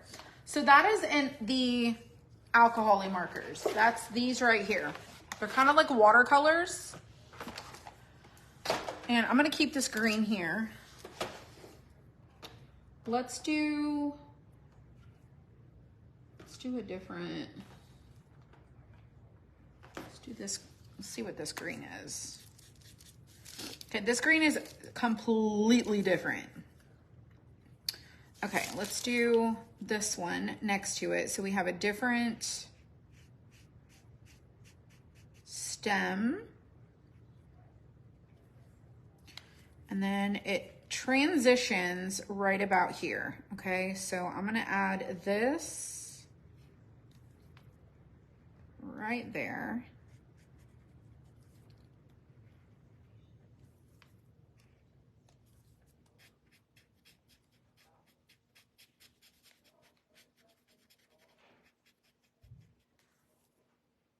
And this leaf here.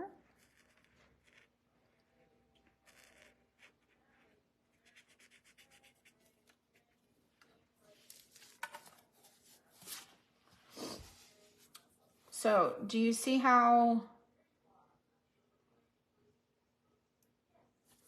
there's two different outcomes? Sorry, I need to clean up this little line right here. I got kind of out of the lines. But you get the idea.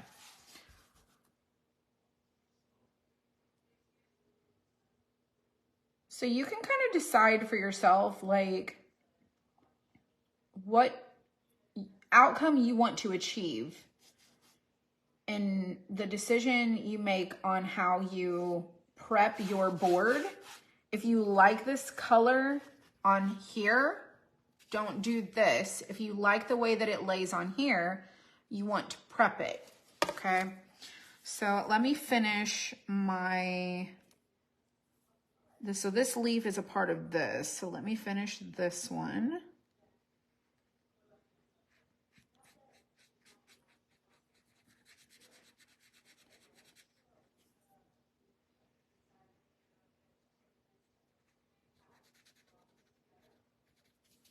Okay.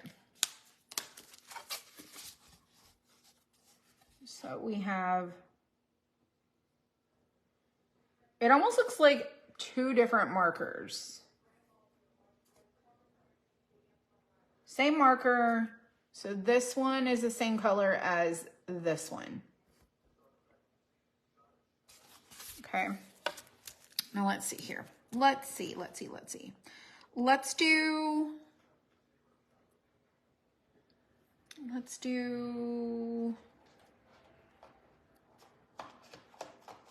I'm gonna do this one with a paint marker so you can see a difference in how those two do. So let's do this flower. Let's do this flower.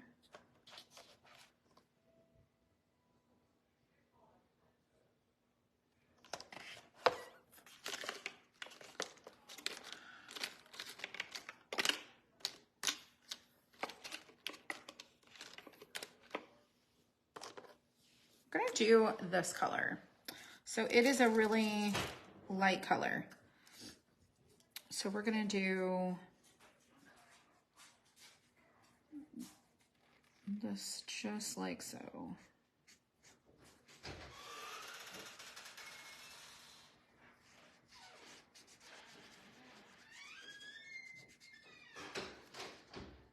And then this petal.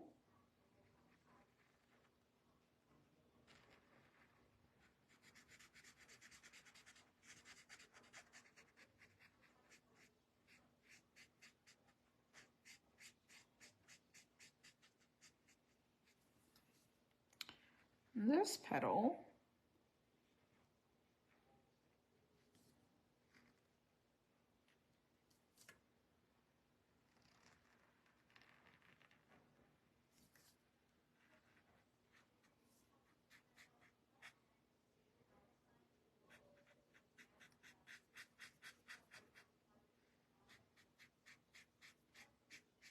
So there's a couple different ways you can do it.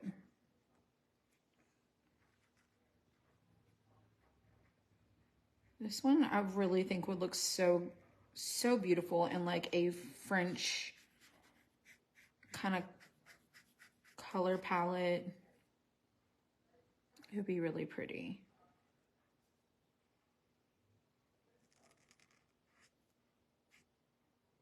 Just doing the whole thing, the same color.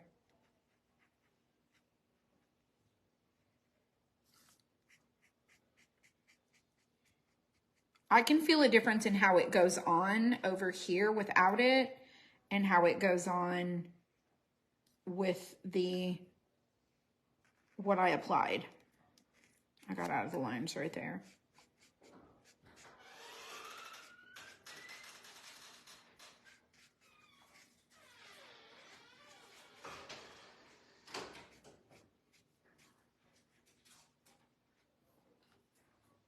And this last little petal right here.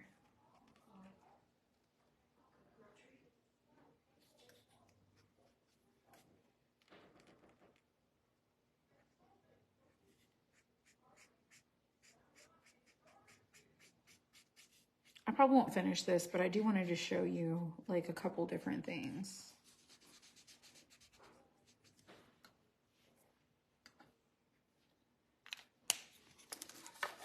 Okay, so this has got to dry a little bit. Let me dry it.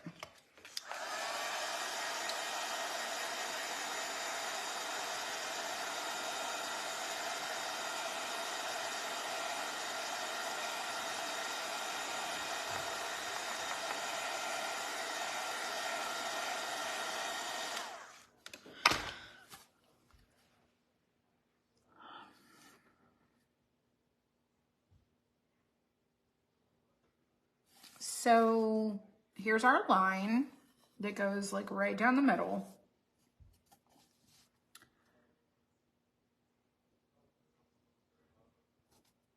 And I can tell more of a difference in the alcohol markers versus the paint pens. The way that these go on feels a little bit smoother, but you can't really tell, but you can a little bit. But as these paint pens, as you use them, the color, like I think you really have to shake them. I really think you have to shake them. So then you get more of a balanced color, because I definitely feel like this could have used same kind of shade of this one. We just didn't get there. But I can tell a difference in the greens for sure. And the application, the way it went on felt different than not prepped to this. This is so much smoother and this is a little bit rougher. But that's the difference in like just the alcohol markers and the paint markers. You get a little bit of a difference there. Now, if you wanted to use the combination, you could take the purple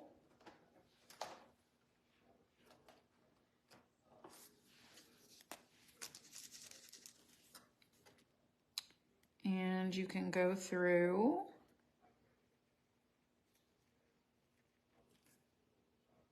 and I would do every other one.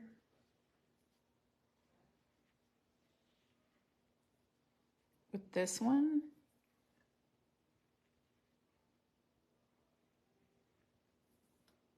Let's do this one.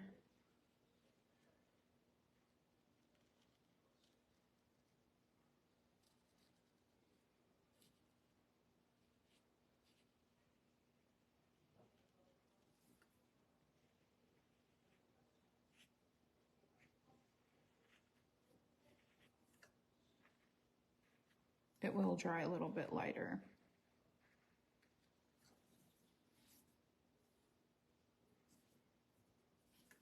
Let's do this one too. And then I'm going to get a different purple.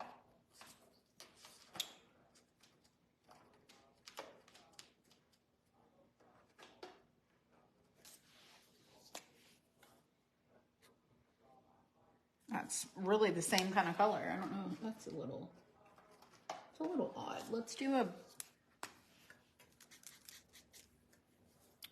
this.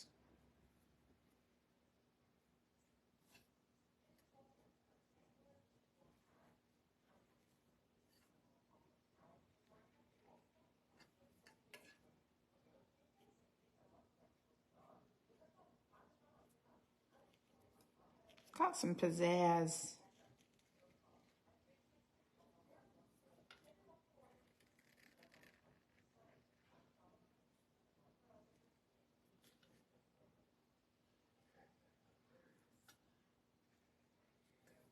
Just go around the whole petal.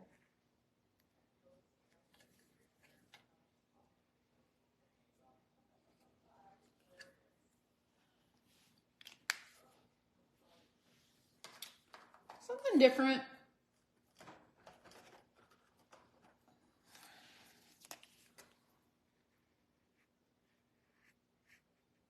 This is more of a pink marker.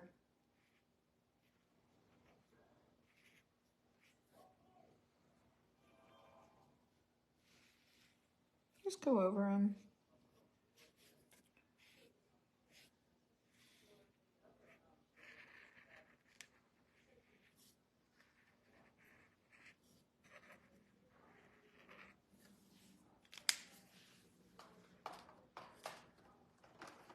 I'm just messing around.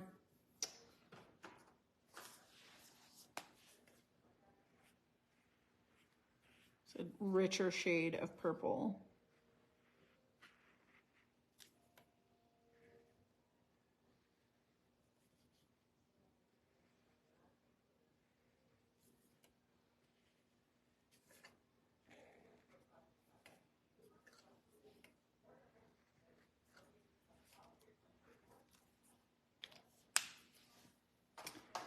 And they'll dry differently.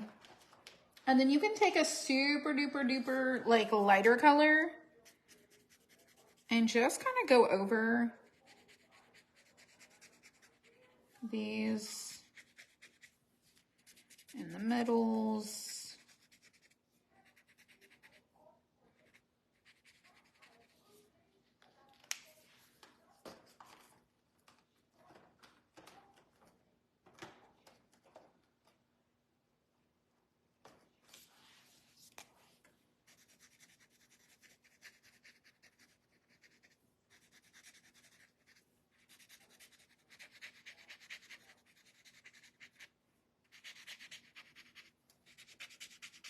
And just color over the top of your markers.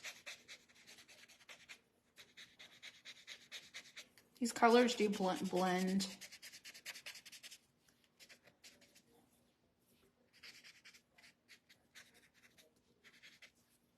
If you want to blend them, you can.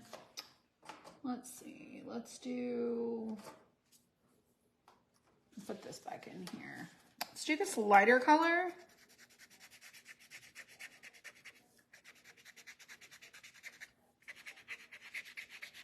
Just gonna go all the way to the end.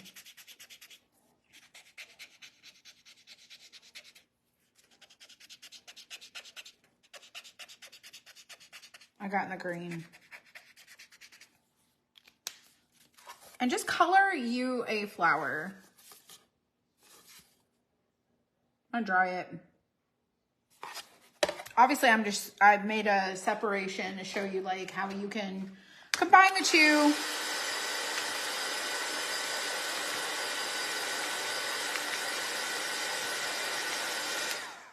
And let's do just a little like blending.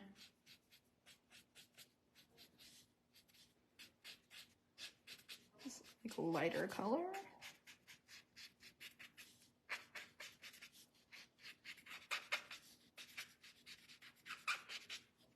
It's like nails on a chalkboard a little bit. But they're not super pigmented. That's kind of the point, is these are not really, these are more translucent versus opaque. So you're gonna get a different outcome with these. But you can layer them for sure. And then if you wanted to do like your background color, let's say you decided to do your background color like a lighter color. So let's imagine we've got that separated line. So we've got this color that, let's say we wanted to make the whole background.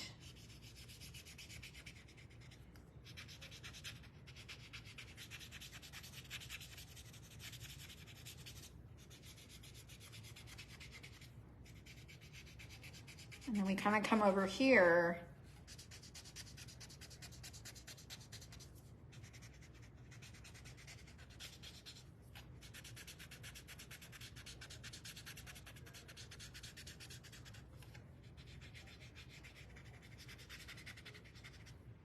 Okay, so we got, I'll do a little bit on this side and then I'm gonna push it over to this side so you guys can see the difference. Just in like how it dries.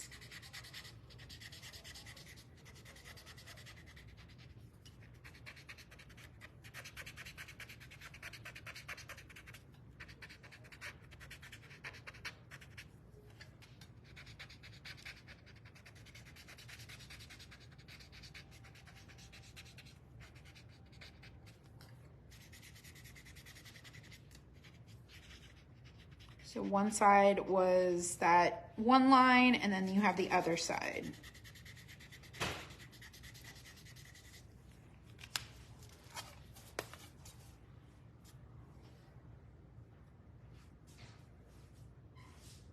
So you can tell where that line just kind of goes right there. Let me dry it.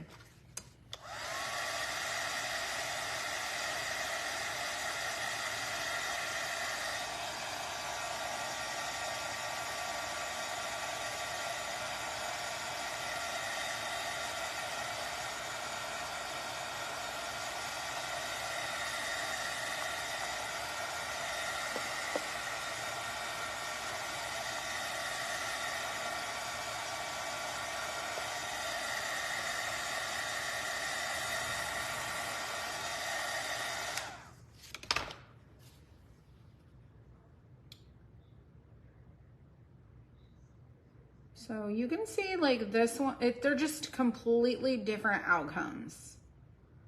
But you can see how you can layer your markers.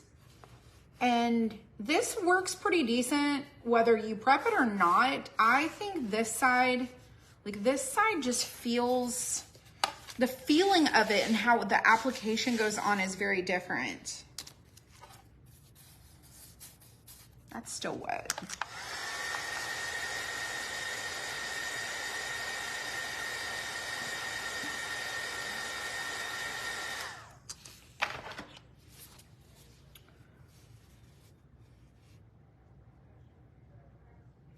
Which way does it go? Oh, it's flat like this. So I think, like, see how this side blended a little bit better, and then this side kind of got little, it bled just a little bit, and it was kind of harder to smudge and get it to blend. This side doesn't have that prep. This side does. So I got a little bit of a better blend. And this side had a little bleed off the edge. This keeps a little more control. This is a little more absorbent, vibrant. It's, once it kind of gets into the wood, it's a little harder to unblend that. And then you can go over it again. Like just and blend it out a little bit more if you wanted to.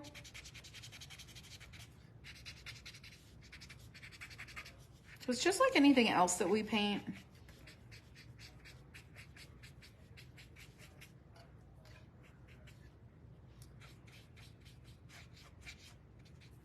And I haven't done the middle, so let's get us a center. And let's do...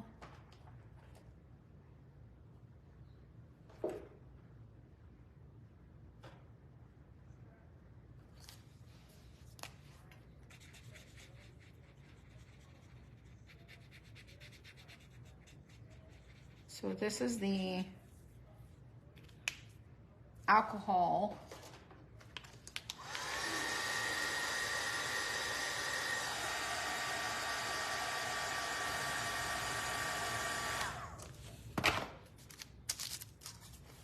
And that line kind of went through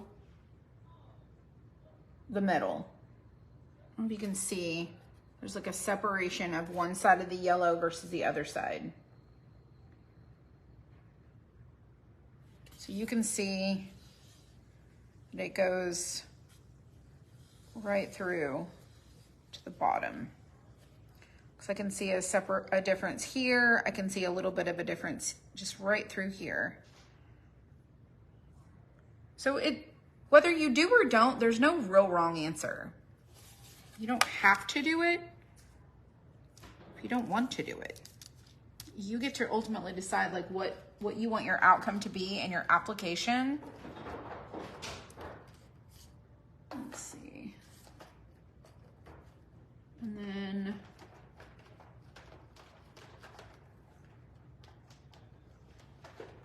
I'm gonna go find some color pencils. Hold on. I'll be right back. I want to lose my blanket.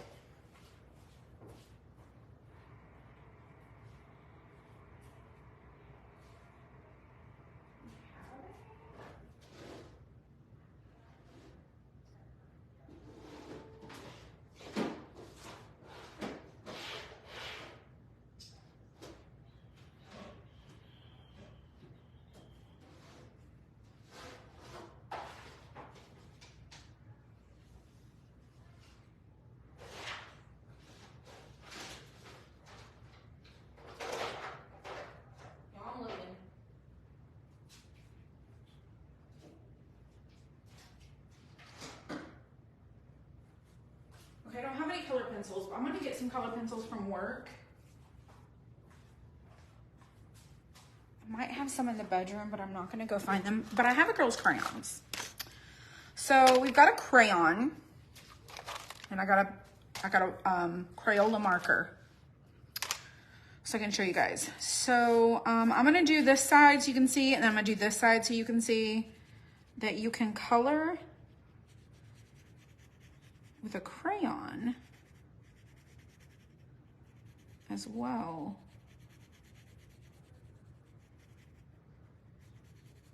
On these.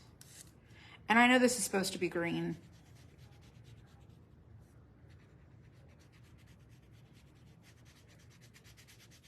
But we're going through the examples.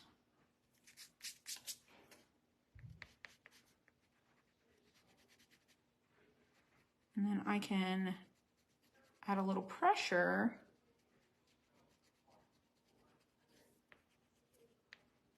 and shade this.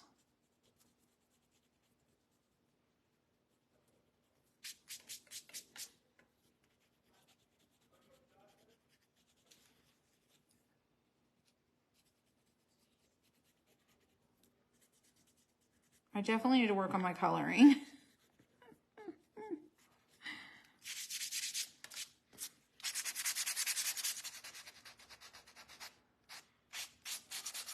It cleans up really nice with a little sandpaper with the crayon, I will say that. So if you get a little out of the lines, and then get you a brush or something like this and you can just like dust it. I mean, look at my crayon.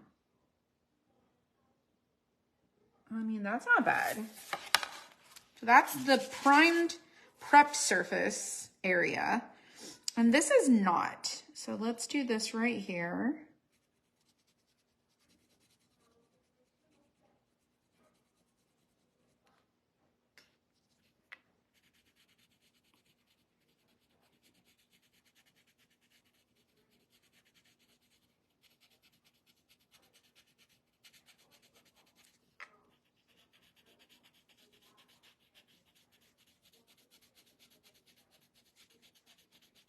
There's a lot of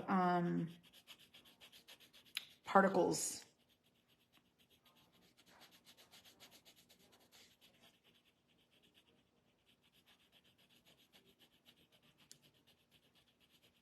It's a little rougher on my crayon.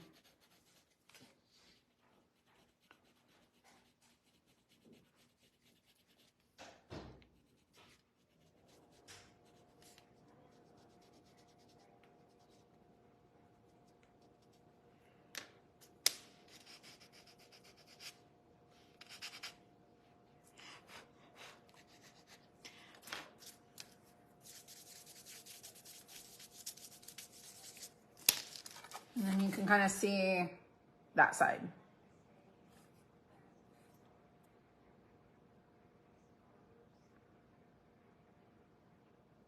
The crown is a little more shiny, obviously, than the paint. The paint has more of a matte finish.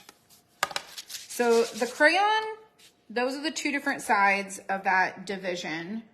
And then I've got this gray Crayola marker, and we've got this leaf over here, and then we've got like this side over here. So I'm gonna finish this leaf with a Crayola marker on this here primed area. Primed and prepped. And this is a kid's wash clean washable. Is that wash? Ultra clean. I'm sorry, ultra clean washable.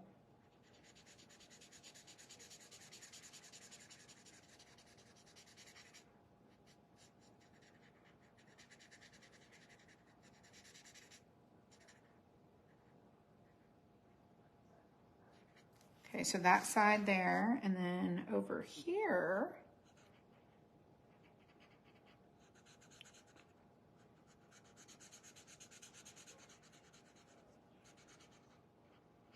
let's see what we got.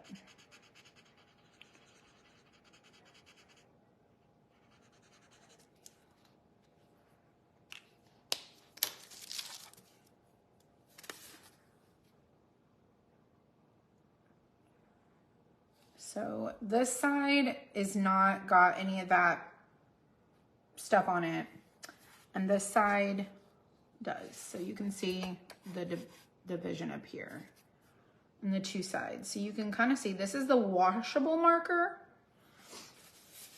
We've done all different kinds of tools to paint with. And then because this is washable, I'm gonna dry it and I'm just gonna see what happens. The only thing I don't have is any color pencils here. And then we'll also try one with watercolor. So I don't have any watercolor. Well, maybe I do. I'm not gonna go in there because he is sleeping. But let me get a wipe. And so this is a washable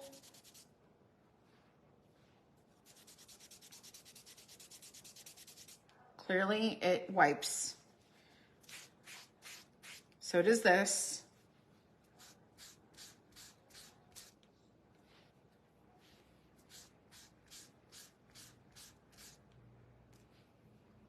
So the yellow is coming up. This is not coming up very much with the painted part. The crayon isn't coming up. The crayon's not coming up. The green is obviously lifting of the watercolor on both sides. So you can see. So that kind of gives you an idea of like what to expect. So these right here, once they dry, they really don't come off unless you add on top of it something. So just kind of keep that in mind. that if you're going to do any kind of clear coating or anything like that,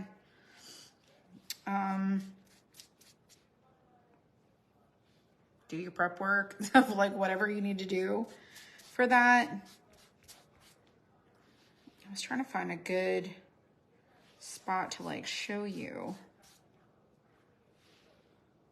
Like you get a little bit of that purple that comes up. Like just, if you can see, it's like right there and right there. But the green definitely lifted. The water, the Crayola washable also lifted. The crayon did pretty good. The crayon's not going anywhere. So that's a plus. If you like crayons, this is really durable for crayons. So the alcohol markers, definitely when you add water to them, they smear, they smudge. So you got to kind of keep that in mind. These are really good about not so much. And even when I wipe them, the alcohol mixed in with the paint is still really left behind there. So I'm kind of impressed with the layering of the Arctics with those alcohol kind of markers by themselves. Not so much. Even with the prep, I feel like the application is just different. You just have to, you know, decide for yourself. And then right down here where we added the, like the background color, I'm just going to go over it. And it did lift a little bit, just that little spot right there. And I smudged it pretty good. And I went across both of the sections. It's not too bad. So y'all, I think it's just a matter of like, you know, playing around with it and seeing what happens. But if you take your time to like really have fun, you can create some really good layers, dimensions, mix and match different colors, and you could create just a really fun, you know, colorful picture that, you know, that you can color on. So these are really, really interesting. But we all just learned that we're not going to do anything once we use those alcohol markers. We're not going to wipe them because they will smear. And that's something good to know for you guys. So you wouldn't be able to wet distress. None of that. And then, of course, if you added this, you can kind of see what you kind of get on the bottom.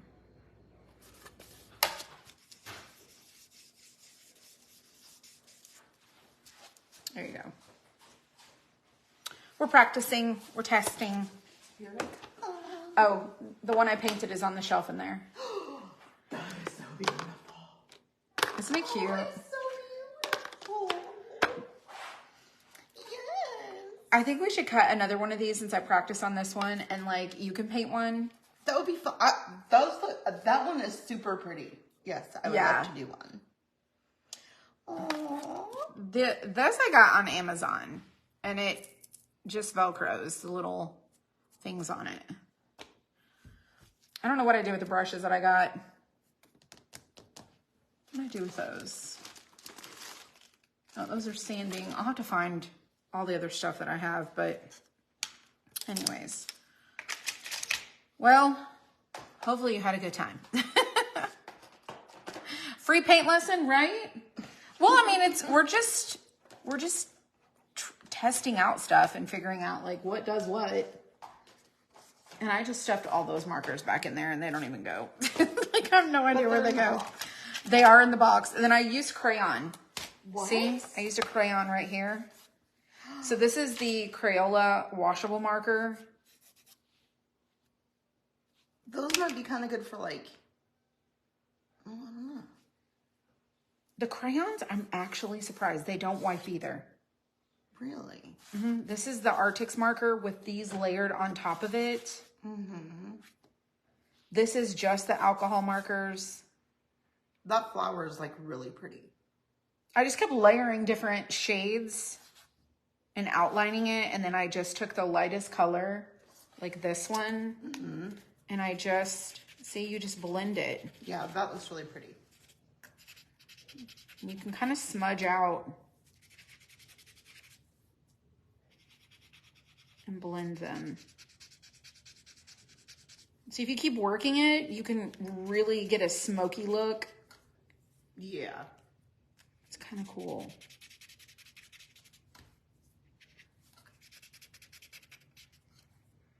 Very pretty. Right? Okay. Hope you had fun. Hope you had fun. I'm going to put the girls' crayons back. Y'all, their stuff is a mess. Riley loves to take this basket of crayons and take it and dump it and throw it in the air. Yeah. She loves... That's why they roll over my bed. Yeah. She loves to do that. Anyways. All right. That's all I got for you tonight. Tomorrow we'll probably do something tomorrow.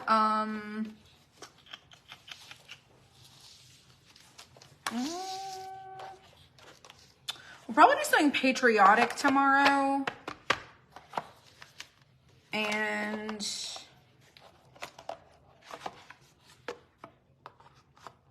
oh, this goes over here. I can't multitask very well. These are the lids.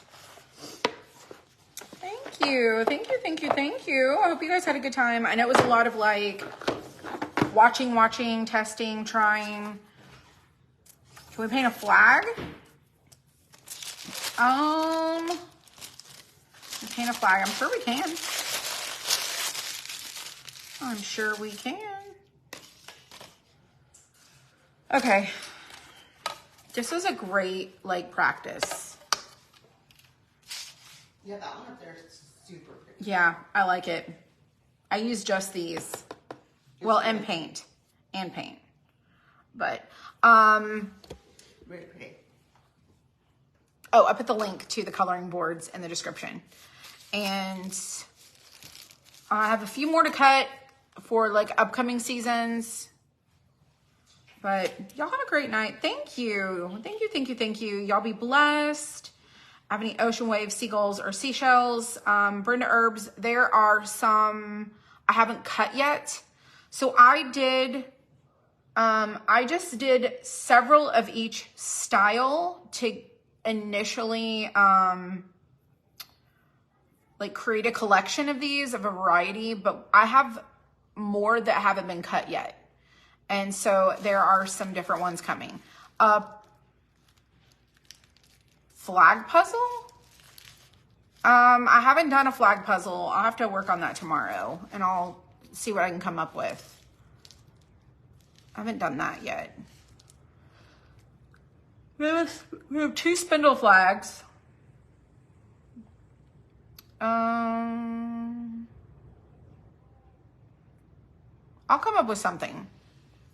You like the sunflower? I do too. How about a willow tree? I have a willow tree,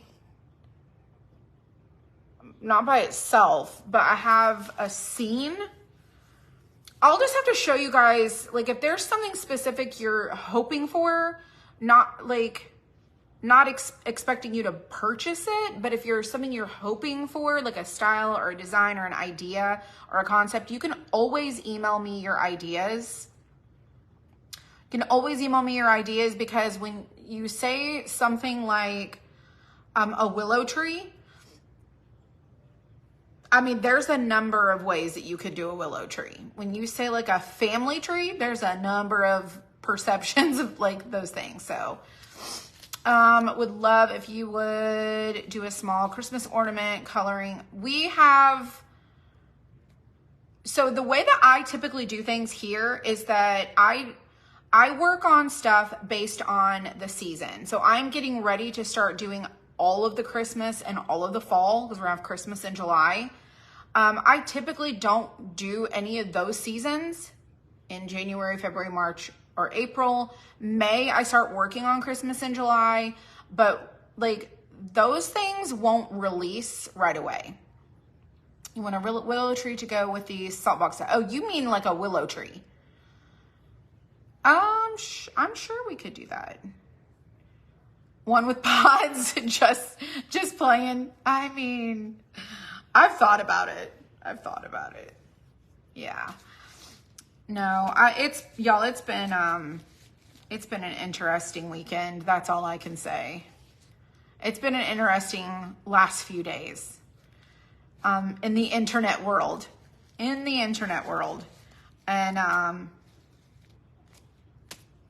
listen, we could talk about it elsewhere. I'm just like, it's too daggone much is what it is. But, you know, we're here to have a creative good time. And that's really what I want to focus on and do. And that's just the direction that I want to go. So, if I got something to say about something else, I will show up elsewhere to say it. I really wanted to yesterday. I told Michelle, I was like, girl, I feel like and then you know what? I just said, it doesn't matter. I'm not like, you know, when drama happens, so many people come in and out of videos. So many people don't have anything, earthly clue what's going on. They're completely lost. And I just feel like it's super unfair to talk about those kind of things, especially like on a business page. But if I got something to say and talk about something, I'll just post it somewhere else, not here. Just not here. We've done a really good job. I'll be on the other page waiting. I mean, y'all, it's just maddening. I don't know. Edith, I mean, I appreciate that. Here's the thing. I don't love that group. And I'll say a few things and then I'm going to leave it at that because I really don't want to like go down that rabbit trail here. You know, I love to tell stories, but people twist it to like my stories are like made up things.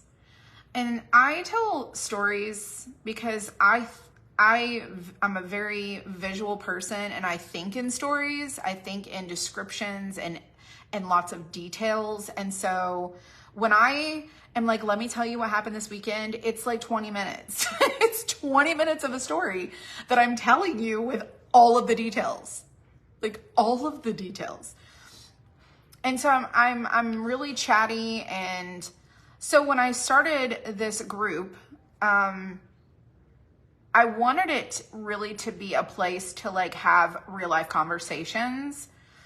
And the timing was not good. The timing was just poor timing. I really thought, you know, people don't want to come to business pages and have to hear about things that are unrelated. People are super sticklers. It's like, if you if you talk about anything other than what, like the people were giving me crap about showing up and just sharing, making kebabs with my family. You know, it's like, this is a crafting page.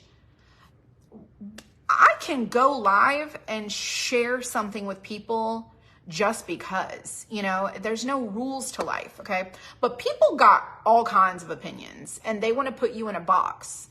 And I don't do well in boxes or confined spaces. So I thought, you know what? It's probably for my own good that if I want to be super chatty and I want to talk about something and I just want to be a real person, maybe I should just do this group. And I'll just call it like Story Time with Amber. Because I can talk for hours. Made sense, okay? In hindsight, when you're looking back, it makes sense because if you look at it from the way that I see it, it's like, oh gosh, that is such a cute little name. And then it became something else. it became the discussion forum for family drama and truth telling and exposing things. And it became like the bulletin board of like all the post-its of information. And I really feel like it just, I was just talking to my son yesterday about choices, how people make choices and only you can be responsible for your own choices and like what you do, and that your reaction and response, that you're responsible for your reaction and response, and that your response is a choice. And so, I have taught my kids to be choice makers of whether they want to see something, say something, whether they want to speak out or say nothing, whether they want to just dismiss themselves from the entire, whatever they're in the middle of. And I also have decided, like, do you want to be a doormat to other people?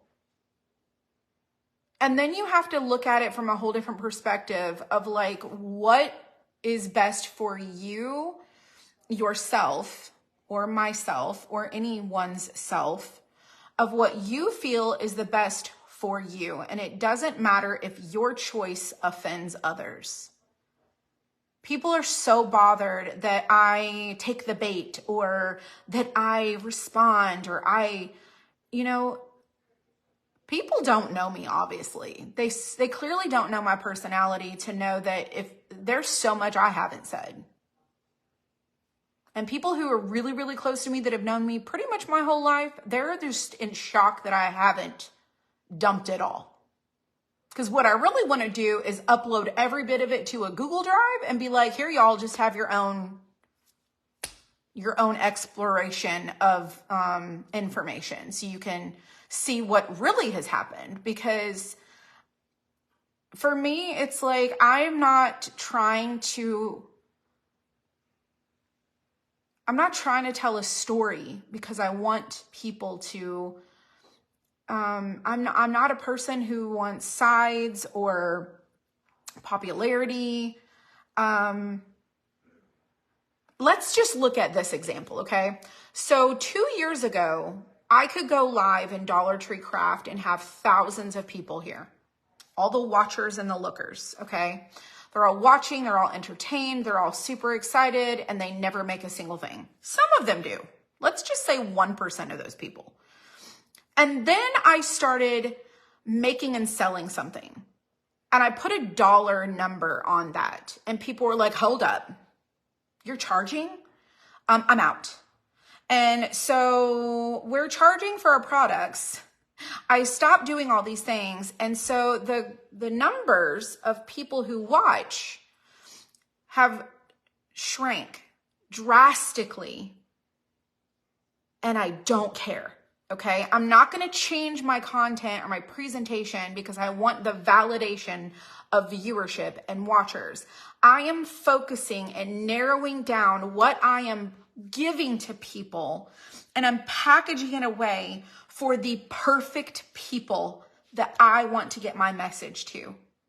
And it's not for everyone. Okay. So I don't focus on the popularity and the numbers, because believe me, if I wanted to focus on the popularity and the numbers, I would figure out a way to find a way to suck everyone in and give the hype and the drama and the stuff and that is not, people are seeing now, if you watch on social media, that when you put yourself in the playing the Facebook game of Facebook is boss and Facebook is paying you and Facebook is monetizing you, that's not the way to go. I'm not going backwards. I'm going forwards. So we have 7,000 customers in our Shopify store. 7,000. It's like almost 8,000. We have almost 8,000 people who have been our Shopify customer in the past 4 years. 4. I have 500,000 followers. We have 210 people who are left here after all this, however long we've been here. And then we have almost 8,000 people who are our Shopify customers. 4 years. So in 4 years, I have grown a business from 0 to 8,000 customers, and we have shipped almost 27,000 orders. I'm not focused on this, the little live number here. I'm not focused on any of those things. I'm focused on how do I serve the people that I want to attract with a thing that they want to be, that they could be interested in. And so that's why my page has become very clear on what do we do here. And then I cook a kebab, then people lose their minds. It is what it is. I show a garden and people are like, this is supposed to be crafting. Just enough. Just enough. There is too much labels that people got putting on people. You know, I stick to crafting. I stick to the DIYs. I stick to painting. I stick to decorating. I have real conversations. And I'm not here for a popularity contest. I have so much more to offer than to water down myself or you to water down yourself. And I would never, ever present myself in a way, y'all, I'm not a good salesperson. And everyone has common sense. Like, I have a business. We need to make money. We have bills to pay. We want to make money. And so we sell a product and a service. That's not a secret. There is no shame in what we do here. And we are very honest and open about that. And I have had a membership group. I had the Creative Haven for over 3 years. And we did secret agent projects that were only for the Creative Haven. People would be so upset. I can't believe you're sharing that picture of what you did. That's unfair.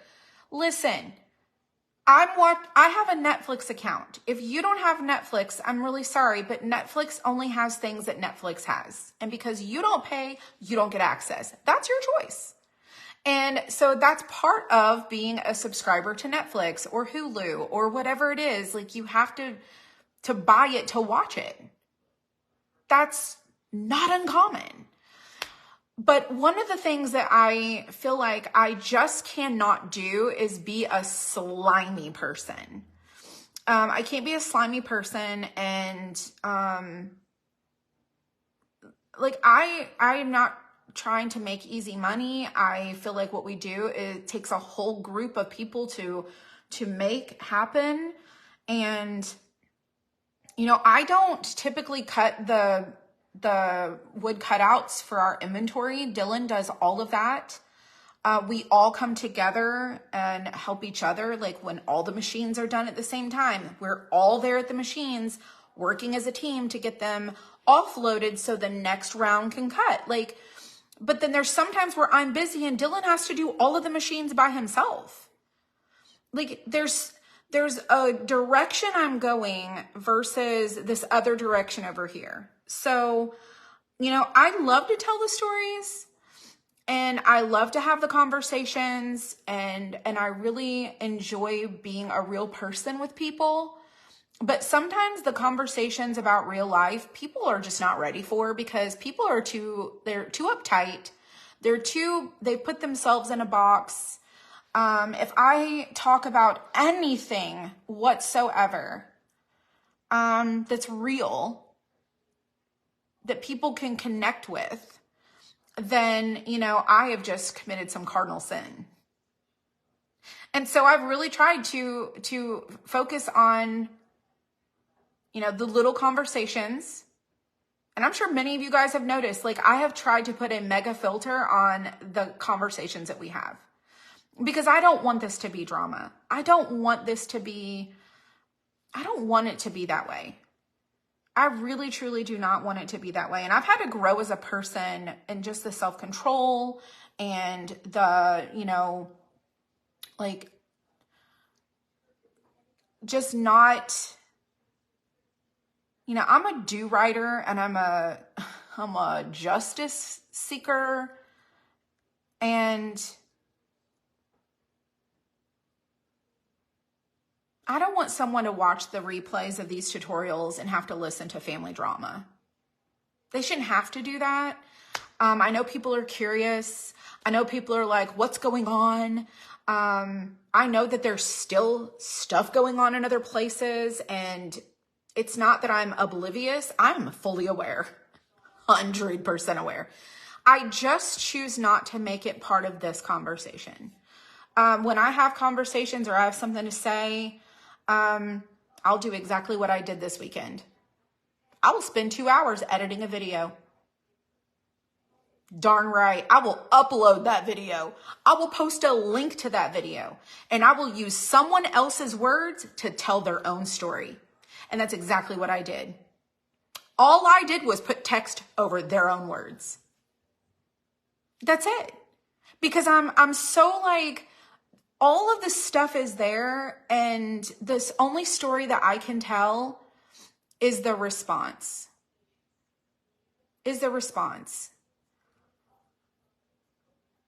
But I'm not going to be accused of the things I'm accused of, or that I'm out to destroy someone. That is just not the content of my character, of who I am. And I don't want people to have to listen to that. To be honest with you, I really just don't want people to have to listen to that. People have heard enough of it. They know. But when it comes to discussing like other things that are unrelated to this page, it is 100% not happening here. 100% not happening here. And if I want to talk about it elsewhere, I will. I haven't had a conversation over there in a long time because I just feel like, I think I made it pretty clear. You know, the last time I had a conversation, I just kind of said, hey, this is what the truth is versus, you know, the other story that's being told. But now there's another story being told again because, you know, I just the audacity. I just can't even. So nevertheless, you know, I think Edith made that comment, like, I like having conversations that empower people to do better, including myself. I spent 2.5 hours sitting with Caden outside last night until like 12:30.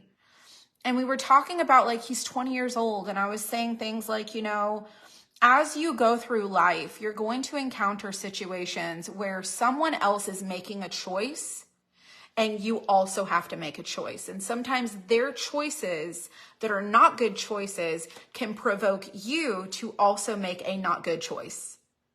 So even if they make a bad choice and you respond to that choice, sometimes people aren't going to like your response, even though it's the right thing to do, because you held someone accountable or someone held you accountable. And I said, sometimes, you know, we all have bad days. We all have a bad day. And sometimes we say things we don't mean, or we say things that we shouldn't have, or we thought something, or we assume something, and we have to fix it. First, we have to fix it within ourselves, and then we have to try to pursue the peace and fixing it with others. And I was telling him, I said, because he was talking about some friends that he had that he's no longer friends with. And I said, you know, sometimes friends come and go. Sometimes there's people in your life for a season, and you're going to learn that at 20 years old as you get older, that not everyone's going to remain. Some will, but not everyone. And so I think that we're always going through teaching and learning moments through our life. And a lot of us are doing it behind a closed door in our safe space. The internet is not a safe space anymore. I don't even know if it ever was a safe space, but I do know this, that when I'm speaking on a camera and I can see my own self there, and I can see myself having a conversation with someone, and the words that are coming out of my mouth, I truly want them to be something that empowers another person, or is a lesson that I've learned that I share with other people. But y'all, I just turned 46. And so I still have what if I have another 40 years? Another 40 years to figure that out. I don't know. But I do know this, that we all are going to go through different walks and paths and struggles. And look at where we live in the United States. Everybody's got a different climate. Some days it may be raining. Some days it may be snowing. Some days it may be sunny. Some days it may be like, what was that? That just come barreling through, and then it just, skies open up. Life is just, what we make of it. But, I really do enjoy having conversations with people. But due to the circumstances, I've just had to really rein it in on like what direction I choose to take. And sometimes it's best that I just type it versus say it, because I can type something out and be like, do I really want to say that? Like, let me think about, like, this is what I was telling Caden too. I was like, you got to think first. Sometimes we got to stop, breathe, think before we respond. We just have to do those things. And sometimes when you're having conversations like this, once it's done and it's out there, it's kind of hard to roll it back. Because even when you try to fix it or say I shouldn't have done something or said something, then people are like, but once it's done, it's done. Well, I mean, that's kind of true. But, I think part of corrective action is that you see a transition take place. You see a butterfly go from a caterpillar to a butterfly. Like, there's a clear, distinct transition of change. And that is sometimes when you have things that happen and you have apologies or you do things wrong. I always try to give Caden an example because he is 20. He's a young person, and I'm trying to I'm parenting him, but I'm mostly advising him, but he has to kind of make those choices now for himself. But I try to give him a scenario of like, when you have an encounter with your friends and it doesn't always go the way you think it does, and then you do say you're sorry, like, people want to see change. They say, oh, I accept your apology, now do better. But if you're not doing better and they don't see change, which a lot of people need a visual outcome, they always stay leery. They always stay with their guard up. And so I was telling him, sometimes the change takes time. And sometimes the change is really fast. But typing it is so much easier to make the change before it's done, So, but yeah, I just, I appreciate you guys. And, most of you guys, some people stumble in and they're just like, they won't watch for 3 years and they'll come back and they'll be like, this again? Honey, you ain't been here in like a bazillion times. That's just not good timing for you. But, I can't worry about what I cannot change. So, nevertheless, I did have a lot to say this weekend, though. I really did. And it's just unfortunate, but I also had like a lot of things that I planned and was inspired by, and I had a lot of good family time. And I'm really, really hoping to God that we can get 4 more degrees out of our pool so that I can go swimming, because y'all, it's too cold right now for me. Everybody else be swimming. This girl ain't doing it. I ain't getting in that pool at 81 degrees. 84, 85. I could do it. But y'all, it's too daggone cold.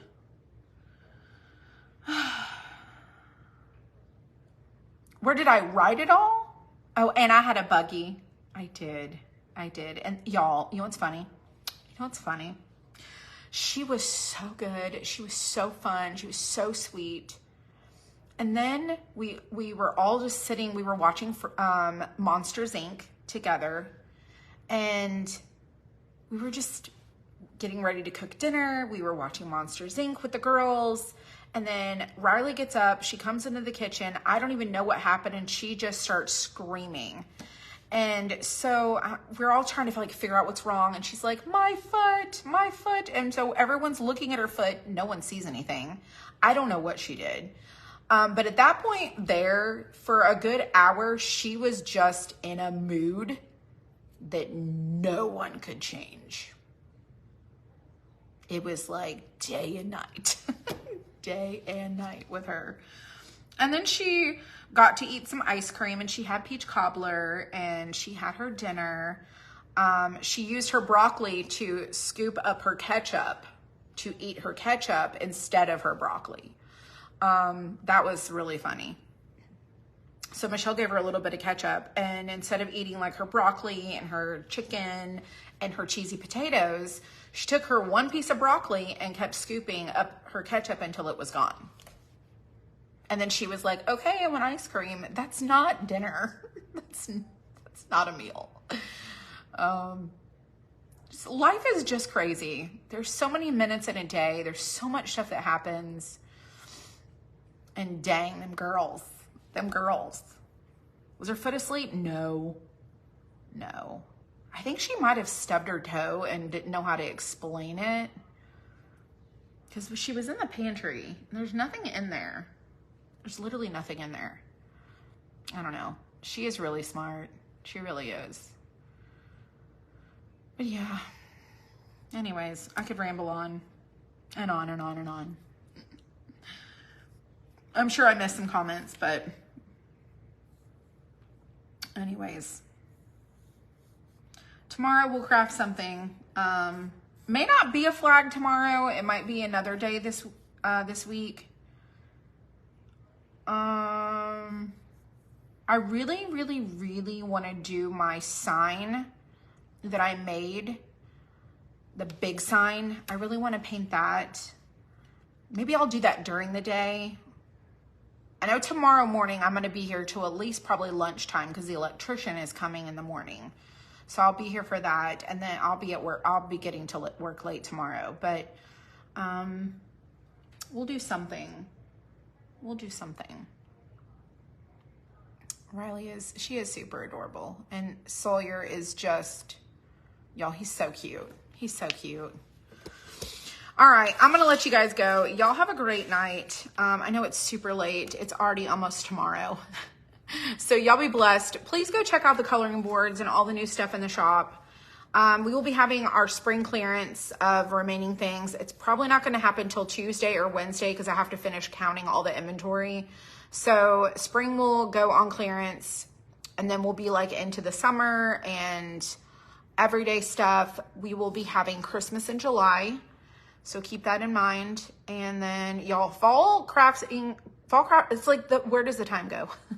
Fall crafting will be here in like no time at all. So we have put inventory back in the shop for fall, so you can start getting the fall stuff, but Christmas is not stocked yet, and Halloween is not stocked, but it's coming. So yes, I love Christmas in July. I would love to do a once a month Christmas craft. I think maybe we'll do that for 2025. I just love Christmas crafting so much. And it's not for everyone, but I love Christmas crafting. I don't know why, but I do. So much fun. Hobby Lobby has started putting Christmas out. I'm not surprised. So anyways, I'm going to let you go. Y'all be blessed. Enjoy your night. I'll see you tomorrow. And, just think about the conversations that we had and just try to always think about the fact that everything that we do in life, whether it's good or bad, is a choice. And those choices have good and bad consequences. And so that's one of the things that I talked with Caden about this weekend. So I don't know how to give like good advice or like leave you something to ponder with, like the quote of the day is, but I really hope that you take something valuable from our conversations. And you have a great week, and be blessed. I'll see you next time.